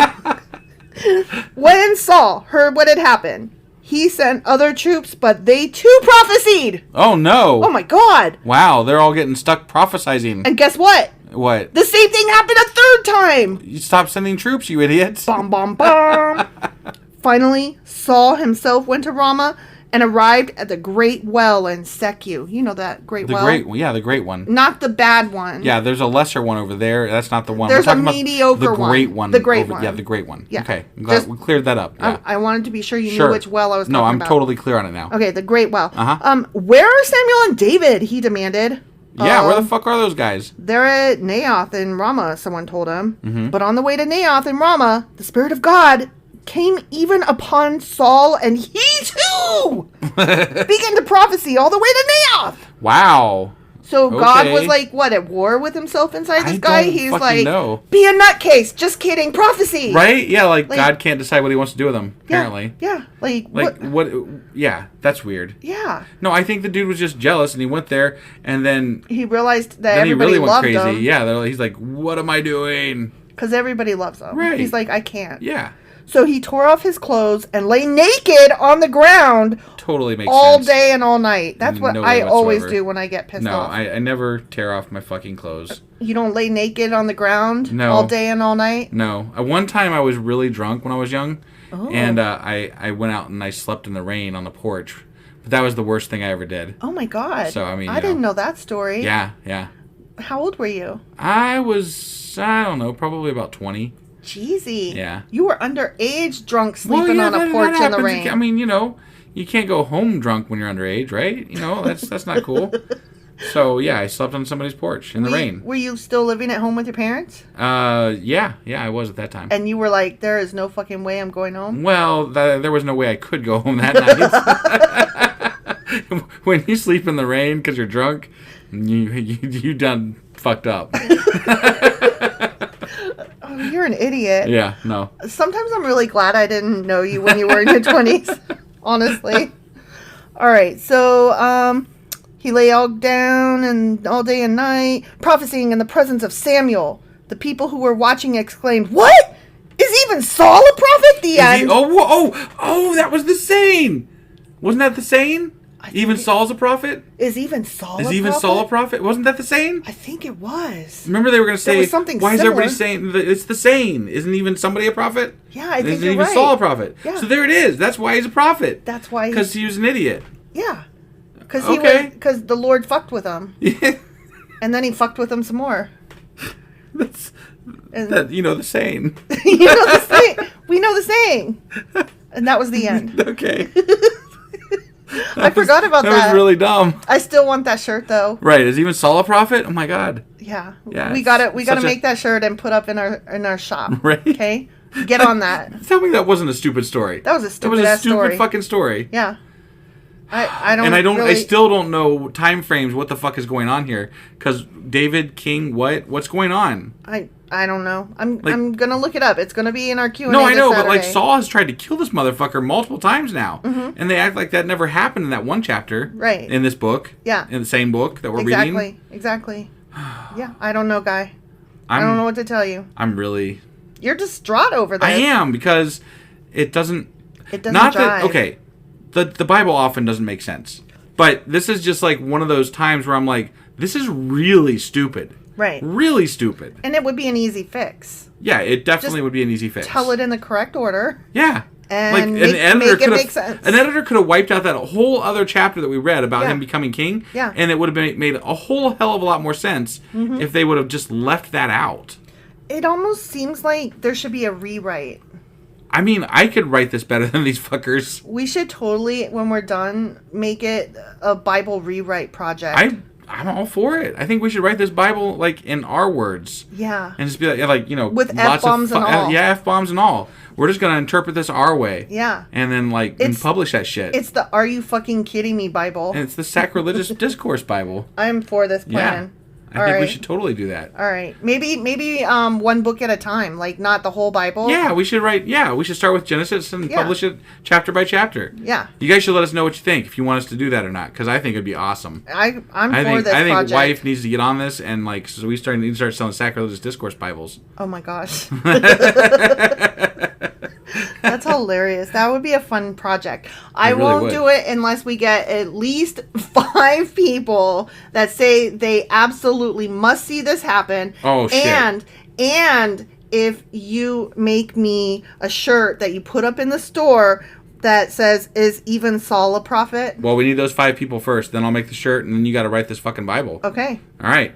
Well, that's all we got for today, right? Yep. All right, so that was 1 Samuel chapter 19. And tomorrow we're doing 1 Samuel chapter 20. And then that's Friday. So on Saturday we'll have our Q&A when hopefully I will have a timeline straightened out or some information about it.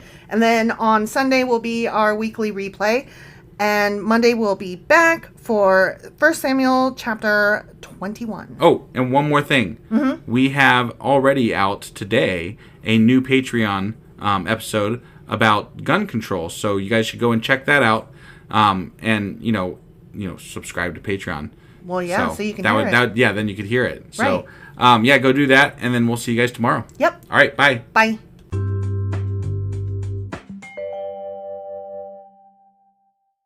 Husband. Wife. I did that a little unenthusiastic. You did? Because of today's topic. Well, yeah, it is an unenthusiastic topic, that's for sure. We are going to have a discussion about guns and stuff like that. Gun violence and shootings and whatnot and what have yous. Yeah. Okay, well, that's a heavy topic, but it's one that is very relevant to today, and I'm glad we're having it. Yeah. So, did you want to cover anything else, like what we're going to go over, or just leave it there? I'm going to leave it there, but I am going to include an apology because I might get emotional. I might cry. Sorry. Gotcha. That happens. Gotcha. All right. Well, if so this is our Patreon special episode, and if you want to hear the rest of it, you're going to have to go subscribe over at Patreon. It's just $2 a month. That's like less than 7 cents a day. True. You could find that on the fucking ground. I mean, I couldn't, but you could. I did. I found 10 cents today. Wow. I covered at least one day of a Patreon subscription. I'm rich now. Fuck yeah, man. All right, let's go do this episode, all right? Okie dokie. All right.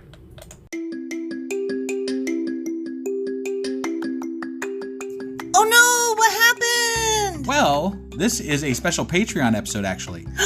Which means that they need to go to Patreon and subscribe as a patron in order to listen to it. Okay, well, I guess that we are going to go do that now. Yeah, just head over to patreon.com/sacrilegious discourse, become a member for as low as $2 a month, and you'll have access to all these special things and goodies too. So, go do that. So this was just a teaser. Yeah, teaser. Okay, just Bye. checking. Okay, Bye. Bye. Bye.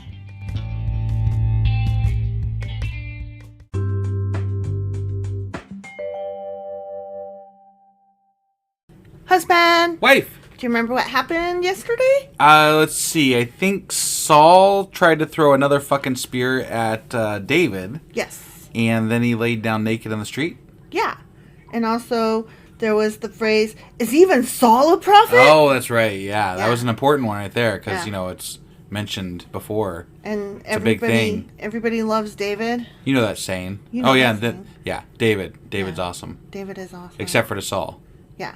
But then he became a prophet because he went to go talk to Samuel, and apparently that turns you into a prophet who lays naked in the street. Well, because at first God made Saul bad, and then he made Saul good. And God is just all bad. Yeah. In the Bible. He is. He really is. Jesus. What a dick. Right? So anyway. Right. So that was 1 Samuel chapter 19. And today we are doing 1 Samuel chapter 20. All right, let's get into this. Let's.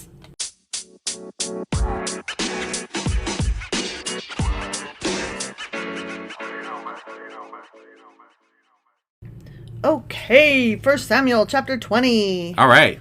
The friendship of David and Jonathan. David, okay, they were friends. And Saul's son, Jonathan. He really liked him, and And I think they're lovers. Maybe. It could be. David now fled from Naioth in Ramah and found Jonathan. What have I done? He exclaimed. What is my crime? How have I offended your father that he is so determined to kill me? Because he has a fucking ego the size of whatever. He's petty. He's a petty shit. Yeah. That's how. That's not true, Jonathan protested. You're not going to die.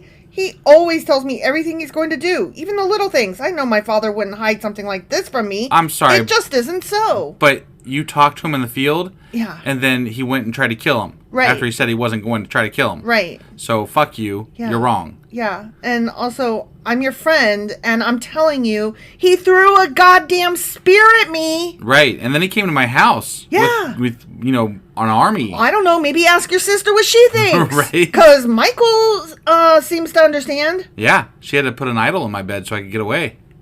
Then David took an oath before Jonathan and said, your father knows perfectly well about our friendship.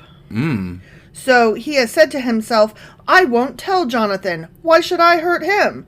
But I swear to you that I am only a step away from death. Yeah. I swear it by the Lord and by your own soul. But he already ran away to Samuel, so what's he worried about right now? I don't fucking know. And Saul was like prophesizing and laying naked in the goddamn street. So maybe we're doing another flashback. Or meanwhile. This book is fucking me up with time frames because it's really weird. Tell me what I can do to help you, Jonathan exclaimed. Yeah. Okay. Yeah. That's fair. That's a good response. Sure. Like, sorry about my dad trying to what kill can I do? you. What can I do? David replied, tomorrow we celebrate the New Moon Festival. The New Moon Festival? Well, yeah. It's pagan shit right there. What the fuck? It's even more fun than the barley party. Yeah. I've always eaten with the king on this occasion, but tomorrow I'll hide in the field and stay there until the evening of the third day. If your father asks where I am, tell him I asked permission to go home to Bethlehem for an annual family sacrifice. If he says, fine, then you will know all is well. But if he is angry and loses his temper, you'll know he is determined to kill me. Show me this loyalty as my sworn friend, for we made a solemn pact before the Lord. Or, just fucking kill me yourself if I have sinned against your father. But please don't betray me to him. Right. Yeah, that's fair. Yeah. Never, Jonathan exclaimed. You know that if I had the slightest notion my father was planning to kill you, I would tell you at once. Because he did. Right. I'm just saying, he was already pretty good about that, so. Yeah. But he just, he thought he had his dad's confidence after that. Like, okay, we're not going to kill him, right? Okay, cool. Good. Right. If one of your parents wanted to kill me, would you tell me? Well, yeah. I would totally tell you as well. I'm glad. If one of my parents wanted to kill you. Very happy about that. I don't think they do, though. I don't think either of our parents... Well, your mom likes me a lot, and my parents like you a lot. Right. So, it's kind of cool that way. Yeah, they call me their favorite son-in-law. Yeah. And there are others. And there are others.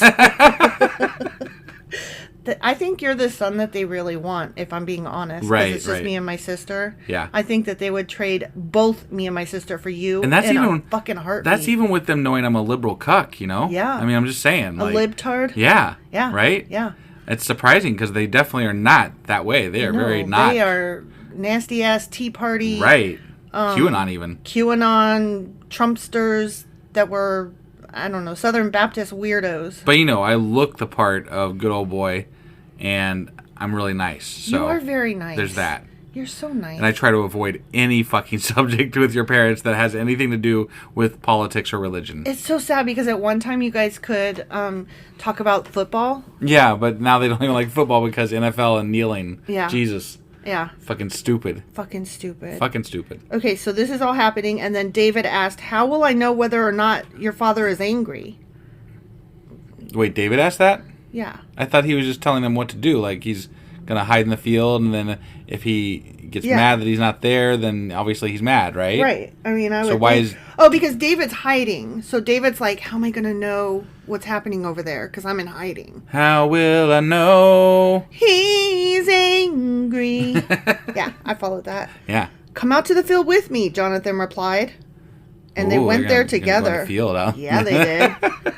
Then Jonathan told David, I promise, by the Lord, the God of Israel, that by this time tomorrow, or the next day at the latest, I will talk to my father, right there, and let you know at once how he feels about you. I know how I feel about you. If he speaks favorably about you, like I am, I will let you know. It's just not right. What? Nothing. What? You don't like my 2 cents added in? It's fine. It's fine. But if he is angry and wants you killed, may the Lord strike me and even kill me if I don't warn you, so you can escape and live. May the Lord be with you as he used to be with my father. Oh, he's like, my dad used to be goddish. Yeah, now he lost his way. Yeah. He's crazy. He's so bananas. Yeah. And may you treat me with the faithful love of the Lord, as long as I may live. Yeah. But if I die, treat my family with this faithful love, even when the Lord destroys all your enemies from the face of the earth. Except for Saul, right? Because he throws spears at me. I'd be like, yeah, sure. Like, your sister, I'm good. We're married. We're married. Like, that's and, cool. And we fuck good. Right, So yeah. So Jonathan made a solemn pact with David, saying, may the Lord destroy all your enemies. Ooh. Damn. I mean, Saul is kind of one of his enemies, so. And Jonathan made David reaffirm his vow of friendship again. Yeah, he did. For Jonathan loved David as he loved himself. Yeah. With yeah. his right hand. What? All right, I added that. Yeah. Then Jonathan said, tomorrow we celebrate the New Moon Festival because we are pagan AF. Right? Yeah. You will be missed when your place at the table is empty. The day after tomorrow, toward evening, go to the place where you hid before and wait there by the stone pile. I will come out and shoot 3 arrows to the side of the stone pile, as though I were shooting at a target. Then I will send a boy to bring the arrows back. If you hear me tell him, they're on this side, then you will know as surely as the Lord lives that all is well and there is no trouble. What if he was just a shitty shot that day and shot him on the wrong side? Ooh, that would suck. That'd fuck it all up. Right? But if I tell him, go farther, the arrows are still ahead of you. Right. Then it will mean that you must leave a fucking immediately. So clear. That's very clear. For the Lord is sending you away. Yeah. Far, far means go, go. Right. Got it. And may the Lord make us keep. And may the Lord make us keep our promises to each other, for he has witnessed them. Because we can't keep our promises ourselves. We need the Lord to do it for us. Mm-hmm. That's obvious, right? Exactly. Yeah. I mean... I know I struggle with keeping promises that I make without the Lord's... Wait, no, I don't. No, but I think that you can't trust people unless they're, like, making a vow on the Lord back then. But why? Why? Because people are bad and stupid. But if they make a promise on the Lord, then they're inclined to keep it because they only make that promise if they're telling the truth. I don't know. In my estimation of people so far in my life, there's good people and there's bad people, and it doesn't take God to know whether they're good or bad. It's just true. a character thing. They either have a good character or a bad character, It's true. You either trust them or you don't. Because I know some asshole atheists and I know some good atheists, right? And I know some asshole Christians and I know some good Christians. For sure, yeah. I don't agree with anything your parents say, but they're good people and I trust them. They're nice enough. I would trust them to do something to help me. If they true. said they were going to do something, I would trust them. That's true. That is true. And they would just about do anything to help us. Right. I'm not saying that I believe what they believe. No. Like, not even fucking close, but I trust them. Generally speaking, they are decent people. Right. Yeah. They just want all kinds of laws that we don't want. Yeah. Yeah. And they probably, some of their laws have me sent to jail. So probably. That is kind of where I have problems. Yes. So David hid himself in the field, and when the new moon festival began, the king sat down to eat. He sat at his usual place, so this must be before he went cuckoo bananas. Okay, I guess. He sat in his usual place against the wall with Jonathan sitting opposite him and Abner beside him. But David's place was empty. Yeah, because, he wasn't there. Yeah. He's in the field. He's hiding. In the field. Right. By the rocks. Yeah, by the rocks. Saul didn't say anything about it that day, for he said to himself, something must have made David ceremonially unclean. There you go. That had to be it. He had to go wash his dick. Right. Yeah, he had sex with somebody or something. What? But when David's place was empty again the next day, Saul asked Jonathan, why hasn't the son of Jesse been here for the meal either yesterday or today?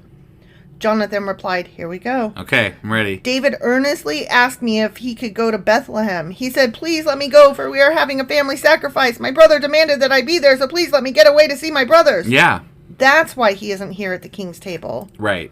Saul boiled with rage at Jonathan. He must want to kill him. That means... You know what that means. Yeah, he's mad. Yep. Oh, damn, listen to this.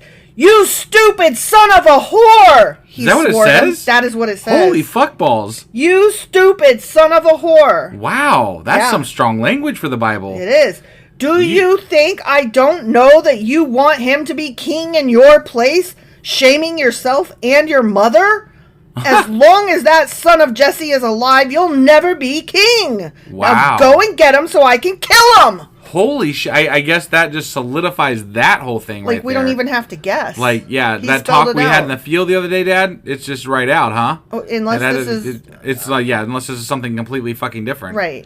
But why should he be put to death? Jonathan asked his father. They're just having a cordial conversation. So you just talked about killing him, and you called me a stupid son of a whore? Whore. Jesus. Yeah, stupid and son we're of just a still whore. cordially talking back to your father. Yeah. Okay. What has he done? Then Saul hurled his spear at Jonathan. Fuck me. Intending to kill him. So what the hell? At last, Jonathan realized that his father was really determined to kill David. To kill David? My God, he just tried to kill you. Right, somebody needs to take that motherfucker's spear away. He just hurls it at anybody he's pissed off at. Yeah, he is a spear-throwing son of a whore. Wow, yeah, right? But he called his son a stupid son of a whore. Like, you're the one that fucked her. Yeah. All I did was get born from her. Right. You calling my mom a whore, that's on you, bruh. Yeah. I got nothing to do with it. Yeah. Moreover, if I'm stupid, maybe it's because you didn't educate me. So that's on you too, bitch. Right. Maybe I'm just a stupid son of a gigolo or, whatever. I mean, you got to be able to take it if you can dish it, right? Maybe I'm not stupid. Maybe you're an asshole. Yeah, exactly. There's that. You fucking murderous asshole. Right? Yeah. I couldn't come up with a better insult. But I'd be out of there. Fucking threw a spear at me? Fuck you. Yeah. What would you do if your dad threw a spear at you? I'd fucking take his spear and leave or throw it back at him. I'd be like, here, catch. Yeah, right? Jonathan left the table in fierce anger and refused to eat on that second day of the festival. Yeah, I did. For he was crushed by his father's shameful behavior toward David. What? Why not toward yourself? Right. Like, yes, toward David. Obviously, that's bad that he wants to kill him. But he wants to kill David. He tried to kill you. Yeah. So, saying. I would be mad at him on both counts. Right. But honestly, being a selfish individual, I'd be even more mad that my parent was trying to kill me. Right. Yeah. Gosh. Well, that's pretty bad. The next morning, as agreed, Jonathan went out into the field and took a young boy with him to gather his arrows. Young boy, gather my arrows. Start running, he told the boy, so you can find the arrows as I shoot them. So the boy ran, and Jonathan shot an arrow beyond him. When the boy had almost reached the arrow, Jonathan shouted, "The arrow is still ahead of you! Hurry, hurry! Do not wait!" So that's the boy. That's the one that says, get the fuck out. That's the go. Get the fuck out. Yeah. Far, far, go, go. So the boy quickly gathered up the arrows and ran back to his master. He, of course, suspected nothing. Only Jonathan and David understood the signal. Right. I mean, he could have just yelled, "You were right, I was wrong, fucking run!" Right. So then Jonathan gave his bow and arrows to the boy and told him to take them back to town. As soon as the boy was gone, David came out from where he had been hiding near the stone pile. Then David bowed 3 times to Jonathan with his face to the ground. Both of them were in tears as they... If they were going to talk to each other after the boy left, what was the point of the fucking code? arrow shit? And that's stupid. So dumb. Both of them were in tears as they embraced each other and said goodbye, especially David. At last, Jonathan said to David, "Go in peace, for we have sworn loyalty to each other in the Lord's name. The Lord is the witness of a bond between us and our children forever." Then David left and Jonathan returned to town. The end. I almost said amen. The end. I don't know why I said amen. It just felt like, Bible-ish, right? It did. Yeah. It did. So the end. They was crying. I'm really kind of looking forward to like our Q&A which is going to be tomorrow, right? Yeah. Yeah. Because I really am wanting to know what's going on with these fucking timelines, because I think we ran into this in the last book or maybe this book earlier on, but there's been some really wonky like time things going on. Yeah. And this one is really bad for it. It's not good. It's not good at all. It is not good. But, Saul's kind of he's a fucking asshole. I kind of liked him at first. Remember, he was kind of cool right off the bat. Because we didn't like Samuel, that's why. Right. But now they're making Saul look like a fucking dick. He's new. Yeah. He's gone. Right? Yeah. Okay. Well, that was 1 Samuel chapter 20. Yeah, and tomorrow we are going to be doing our Q&A. And then Sunday will be our weekly replay. And we will be back on Monday for 1 Samuel chapter 21. All right. We'll see you guys then. Bye.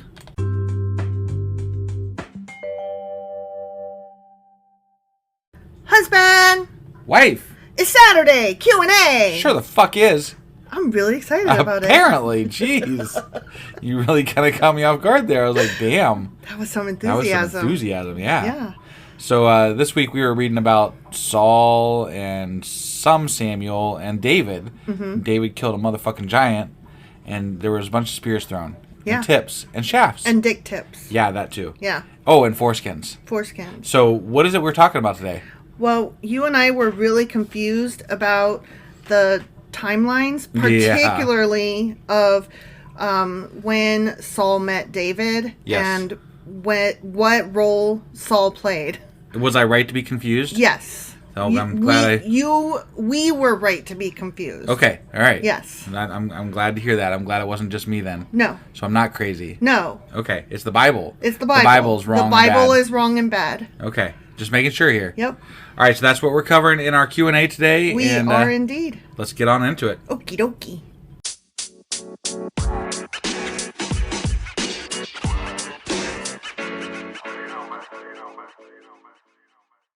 Okay, so David.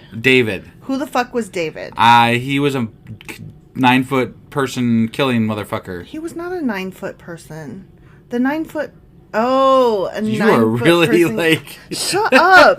I thought you were describing David instead of the giant. And I was like, no, the giant was 9 foot. Okay. Yeah. Sorry, I did not follow. I don't think that you said that. I think that you were ready to jump it before I even finished the sentence. False. No, I saw your eyes. No, my eyes were like, oh, wait, he is saying it's stupid. And then I had to rephrase it in my head. Okay. They agree with me. Okay. They weren't here. They weren't here. Well, they didn't see what I saw. Who is the writer and better with words between the two of us? Who's never written a post except for one on their podcast blog? Oh my God, that doesn't matter.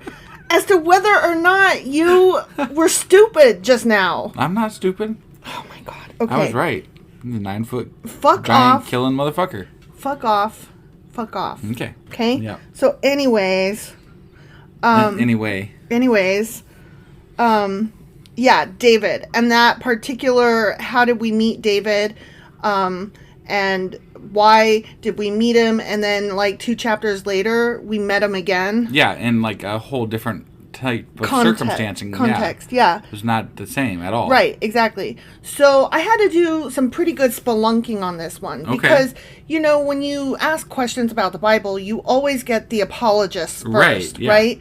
And so, of course, there were apologists on this, and they were like, oh, you're reading too much into it. But I'm really not. It doesn't matter because they both convey the same message, which is that he was a warrior and a leader of men who went from nothing to greatness. They really don't, though. Like, one is he comes literally from nothing. The other one, he builds his way up over time. And also Saul's an asshole in that one. Well, like, directly, like, we know why he's an asshole. I'm gonna get into more of that a little bit, but let's start with what the apologists are trying to say. Okay. Yeah. And they'll say all of these things, but the end of the sentence is because. And then they don't continue. Yeah. Got it. Okay? Yeah. But both of the stories are independent from each other, but they both talk about how David emerged from obscurity to become a presence in the royal court of Saul, right? We can agree with that, right? Sure. Well, I mean, one, he went from being obscurity to king, like literally. But he was in the court of Saul. I don't understand. Saul got taken off of... Yeah, he got fired. So how is he in the court of Saul if he's king? Because Saul was still there. That doesn't make any sense to me. Let's just move on. Okay, all right. Okay? Sorry. Both stories began with none of us, including Saul, have any idea who David is. Mm-hmm. We have to be introduced to him both times and to his family. Right. In both stories, his father, his 3 eldest brothers are named, and he has 4 other unnamed brothers. Got it. Got it? Yeah. Okay. Both of the stories describe how David comes to Saul's attention through his skill at playing the lyre, or lyre. Is it a lyre? I think it's a lyre. I don't know, honestly. I think it's a lyre. Okay. And through, a harp. How about that? Yeah, harp. His harp. Right. Yeah. And through his bravery on the battlefield. Yeah. Okay? Mm-hmm. So both of those have that in it. Okay. And both stories have Saul being pleased with David because he soothes Saul's spirit and because he is victorious against Goliath. Except for until he doesn't, but No. Yeah, totally agree with you. But the first story didn't have anything about Goliath or... Oh, okay, but what I'm saying is that for various reasons, in one, he soothed the spirit, and in the other, he was a hero that killed Goliath, right? But both times, Saul was pleased with David. Right. Okay. And both conclude with explicit notice that Saul took David into his permanent service.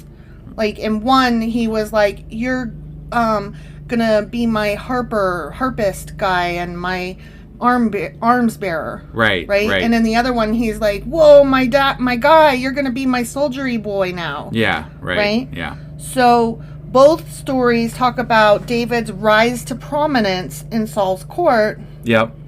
And so apologists will say that the stories are identical in function and they are parallel in structure, even though they are completely out of order and nonsensical. Okay, but in a book that is fucking God's word, you take one out because one's not right, correct? I totally fucking agree with you. That's such bullshit. I totally... That anybody who says that this is God's word is fucking full of shit. I totally agree with you. Okay.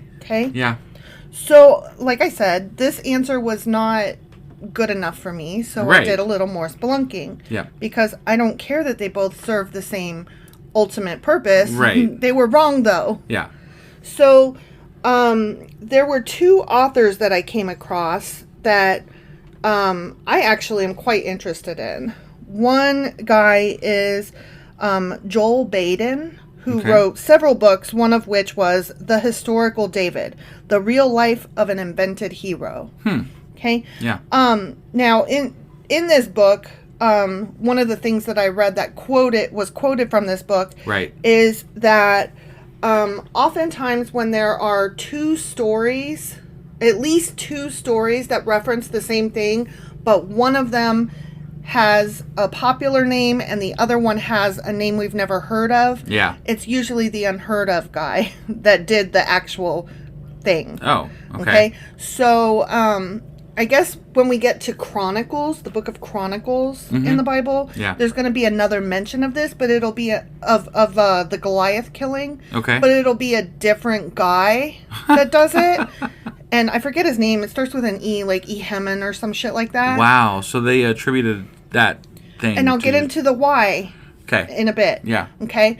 So they think that probably the Goliath thing was done by this other, like, E whatever guy. I'm just going to call him E. Got it. And that the story was then attributed later to David to build him up. Okay. And like I said, I'll get into that in a little bit. Sure. But this book here, I want to read the what's it called? Synopsis. Sorry. I want to read that to you. Again, it's by Joel Baden, and it's called The Historical David, The Real Life of an Invented Hero. Okay. Okay? Yep. Joel Baden, a leading expert on the Old Testament, offers a controversial look at the history of King David, the founder of the nation of Israel, whose bloodline leads to Jesus, challenging prevailing popular beliefs about his legend in The Historical David.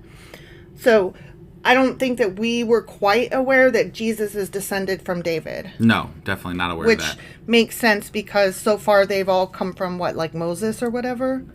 I mean, they had to because the world flooded and they all died. Right. So yeah. Right. Well, you're thinking of Noah. Oh. Who Moses also is descended from. All right. Sure. So they're talking about David as, this precursor to Jesus. Got it. Okay, so we've got to make David look great. Got it. Yep. Baden the author makes clear that the biblical account of David is an attempt to shape the events of his life politically and theologically.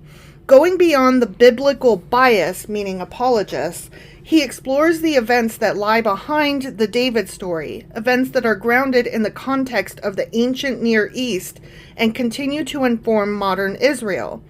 The Historical David, the book, exposes an ambitious, ruthless, flesh and blood man who achieved power by any means necessary, including murder, theft, bribery, sex, deceit, and treason. Wow. As Baden, the author, makes clear, the Historical David stands in opposition not only to the virtuous and heroic legends, but to our very own self-definition as David's national and religious descendants. Right. Provocative and enlightening, the Historical David provides the lost truth about David and poses a challenge to us. How do we come to terms with the reality of a celebrated hero who was, in fact, similar to the ambitious power players of his day? Oh, you know what? I mean, that's an easy one because I don't believe in God. Right. Yeah. Right. But I'm interested in that book. Yeah. Because that sounds right up my alley. Unless he's trying to apologize for him being an ambitious, No, I don't get... person. From what I read about this guy, he's not an apologist. He's a historian. Got it. Okay? Okay. Like, historian first, religious after. Got it. But to get back into David, I mentioned briefly that he is one of Jesus's descendants, right? Right. So therefore, we need to make David look as super awesome possum as possible. So you're saying that this bit was written after the Bible, like the New Testament came out, essentially? Could be. And thrown back in, maybe? Okay. They took the story of this E guy who killed Goliath and stuck it in there. So I guess, you may not have looked this up, but I'm curious whether or not the David and Goliath story is in the original Old Testament that the Jewish people use. Like the Pentateuch. Is what you're saying. Yeah. Well, no, the Pentateuch is the first 5 books of the Bible. No, I know, but the Jewish version of the Pentateuch is what you're saying. No, never mind. Sorry. I'm confused for a minute. That's sorry. all right. Nothing. Yeah, no, the Old Testament. Yeah, sorry, nothing. Yeah, I don't know. Okay. I just know that Christians love this guy. Sure. So I don't know how the Jewish feel about him. Yeah, no, I was just curious if it changed from... Like, if that changed from, like, what the Jewish people would read versus what... is there a difference in those Bibles? Right. So that's all. Yeah, that'll be interesting. Whatever. That'll be interesting to keep in mind as we read that eventually. Right. There was a question about whether those two versions were in the wrong order. how Saul met David. Yeah. But even if you reverse the stories and put them in a different order, there's no way to make them reconcile with each other. Gotcha. So it is very obviously two separate stories. Right. Now, apologists will say, no, when Chronicles, when it says that killed Goliath, that he was actually killing Goliath's brother. Ah, I see. Yeah. Total apologist, right? Like, sure. What can we say? What can we make up? Anything to make this be true. Right. Yeah. There is another book called How to Read the Jewish Bible by Mark G. Brettler. Okay. And I want to read this synopsis as well, because just the synopses alone of these two books really, I think, answers our question and gives context to what we're asking. Okay. You know, they describe David and who we're asking about. Sure. So in his new book, Master Bible Scholar and Teacher Mark Brettler argues that today's contemporary readers can only understand the ancient Hebrew scripture by knowing more about the culture that produced it. And so Brettler unpacks the literary conventions, ideological assumptions, and historical conditions that inform the biblical context and demonstrates how modern critical scholarship and archaeological discovery shed light on this fascinating and complex literature. Brettler surveys representative biblical texts from different genres to illustrate how modern can read these texts. Modern people. What? Modern people, it should say. Sorry. He guides us in reading the Bible as it was read in the biblical period, independent of later religious norms and interpretive traditions. Understanding the Bible this way lets us appreciate it as an interesting text that speaks in multiple voices on profound issues. Although the emphasis of How to Read the Jewish Bible is on showing contemporary Jews as well as Christians how they can relate to the Bible in a more meaningful way, readers at any level of religious faith can benefit greatly from this comprehensive but remarkably clear guide to interpreting the Jewish Bible. So the reason that I read that is that there is another thing that was a quote that was taken from that particular book. Okay. And in that book, he's the one that put forth the idea that apologists will suggest that Goliath, killed by was actually the Goliath that we know's brother. Got it. Okay, so and he's not saying that's what happened. He's saying, some people think this. Right. Okay. He is also the one that put forth the idea that if two people are mentioned, one famous, one not, that the story most likely should be attributed to the less famous of the two. Gotcha. He had some really interesting things to say about who the fuck David is. And what I would recommend, if you want to know more about this particular thing, right, is to hit up Reddit, because there, seriously, there is like an entire rabbit hole just on this section alone. These, like 4 verses in the chapter, or these 4 chapters right. in the book of 1 Samuel. Yeah, I don't doubt it, because I was very confused through these chapters. It was crazy. Yeah. So the most likely, to answer your question in the short, the most likely answer is that there were indeed 2 different stories.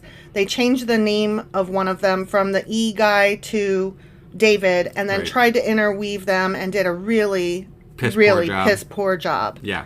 And the reason that they did that was because they're trying to make David look awesome. But there's another little historical thing as well. Okay. Remember when I told you about how the kingdom split into 2? Yes. And how there were kings in one and then kings in the other. Right. That's why they mentioned Judah separately. Mm-hmm, right. Mm-hmm.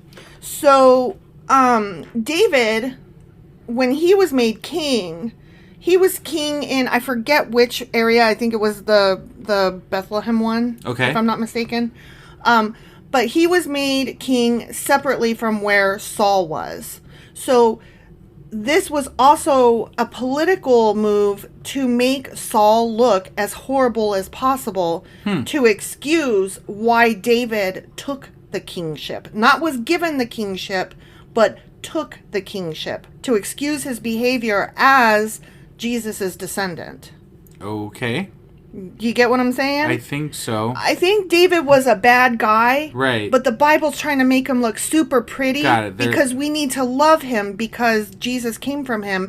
And anybody Jesus came from has to be pretty. Got it.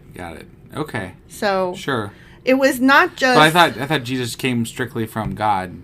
Like, basically. But Mary or Joseph, I don't know which one, well, was can't be descended. Joseph. It's Right. gotta be Mary. Right. So Mary then was directly descended from these people. Okay. All right. So, she's the one that carried the Jesus child. I guess. So, yeah, there's that whole question as well. Who gives a fuck who Jesus is descended from if he's God, right? Right. It doesn't matter. He just used some genes and was like, there it is. There it is. But there can't be any bad genes in God. So, right. But they don't know anything about genes in the Bible. So yeah. Why don't they just think that God just implanted the perfect human in there? Right, exactly. So, because he would only be implanted in a perfect vessel. And so that perfect vessel had to be descended from, directly from these perfect sources. You know what? What? It sounds like a bunch of bullshit to me. Oh, definitely. Yeah. Definitely. Yeah. All right. Well, that was, is that pretty much all we got on the David story? Yeah, that was pretty much it. And apologies for having hit up future books that we haven't read yet, including the New Testament. It was relevant. It seems that the more we read, though, the more that we have to drag the other Jesus story is getting involved. Well, it's really annoying. We've actually had somebody, tell us they don't want us to talk about that because the Old Testament stands alone without Jesus. Like it should, but it doesn't because people went back and reread it. Yeah, or rewrote it. Sorry. Yeah, the stories that were changed or inserted were done because of Jesus apologists. Right. So we can't help but mention these things. Right. Like, my bad. I didn't mean to have politics and... Well, I think it would be really interesting to read it without the edits from Jesus apologists. Yeah, that would be badass. And then go from there to read the New Testament, because then it would be a very glaring difference between what Old Testament versus New Testament is, and those apologies wouldn't be there, so it would be very... But then what you're basically... stark differences. But what you're basically talking about then is not the Old Testament Bible. You're talking about a collection of Greek and Roman stories from way back. Sure. And that's different. I got you. Hint, spoiler alert, it's not different. Right. There's so much wrong with all of this. Oh, so yeah, definitely. That's all. Definitely. That's it. Yeah, well, that's why I wanted to... People that didn't know how to write, trying to mesh all kinds of shit together and just throw it all into one book and call it done. Well, okay, but to be fair, in their defense, they had no idea that this was going to be around for thousands and thousands and thousands of years.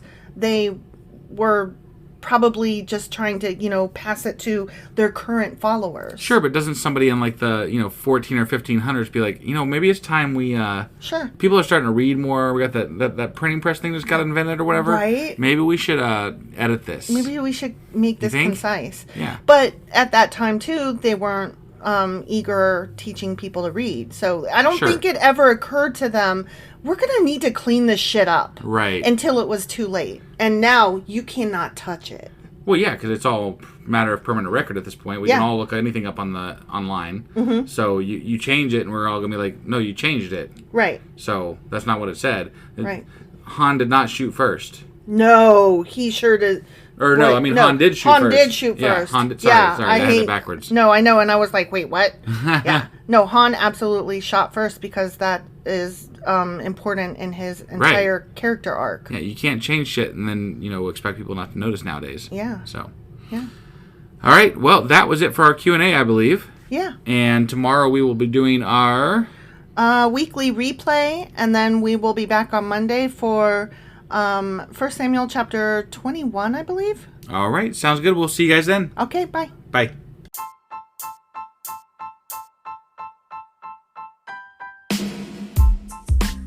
Hey, wife. I guess that's the end? But husband, that's just sad. It doesn't have to be. We are on lots of social media platforms like Twitter. Our handle there is sacrilegious_D. For D's nuts. Oh my God. Stop doing that. Anyway, we're also on Facebook, Instagram, and Pinterest. There's a link to all of our social media sites at our website.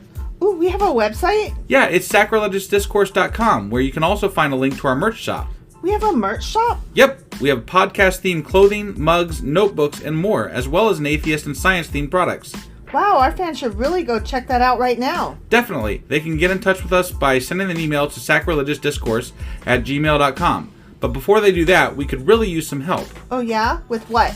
Well, it's not free running the podcast, and we need some financial support in order to get better equipment, which will free up time so we can concentrate on our podcast and our fans. Okay, so what should they do? Head over to patreon.com/sacrilegious discourse and sign up as a contributor on our podcast. Supporters there receive additional bi-weekly episodes that we record just for our Patreon members for as little as $2 a month. Also, we'd really appreciate it if you would like and subscribe on whatever platform you're using. And Apple Podcast reviews help us out tremendously. Like and subscribe. Leave an Apple review. Join us on Twitter. Support us on Patreon. That's a lot of instructions. Don't forget to say thanks. Thanks. Okay, bye.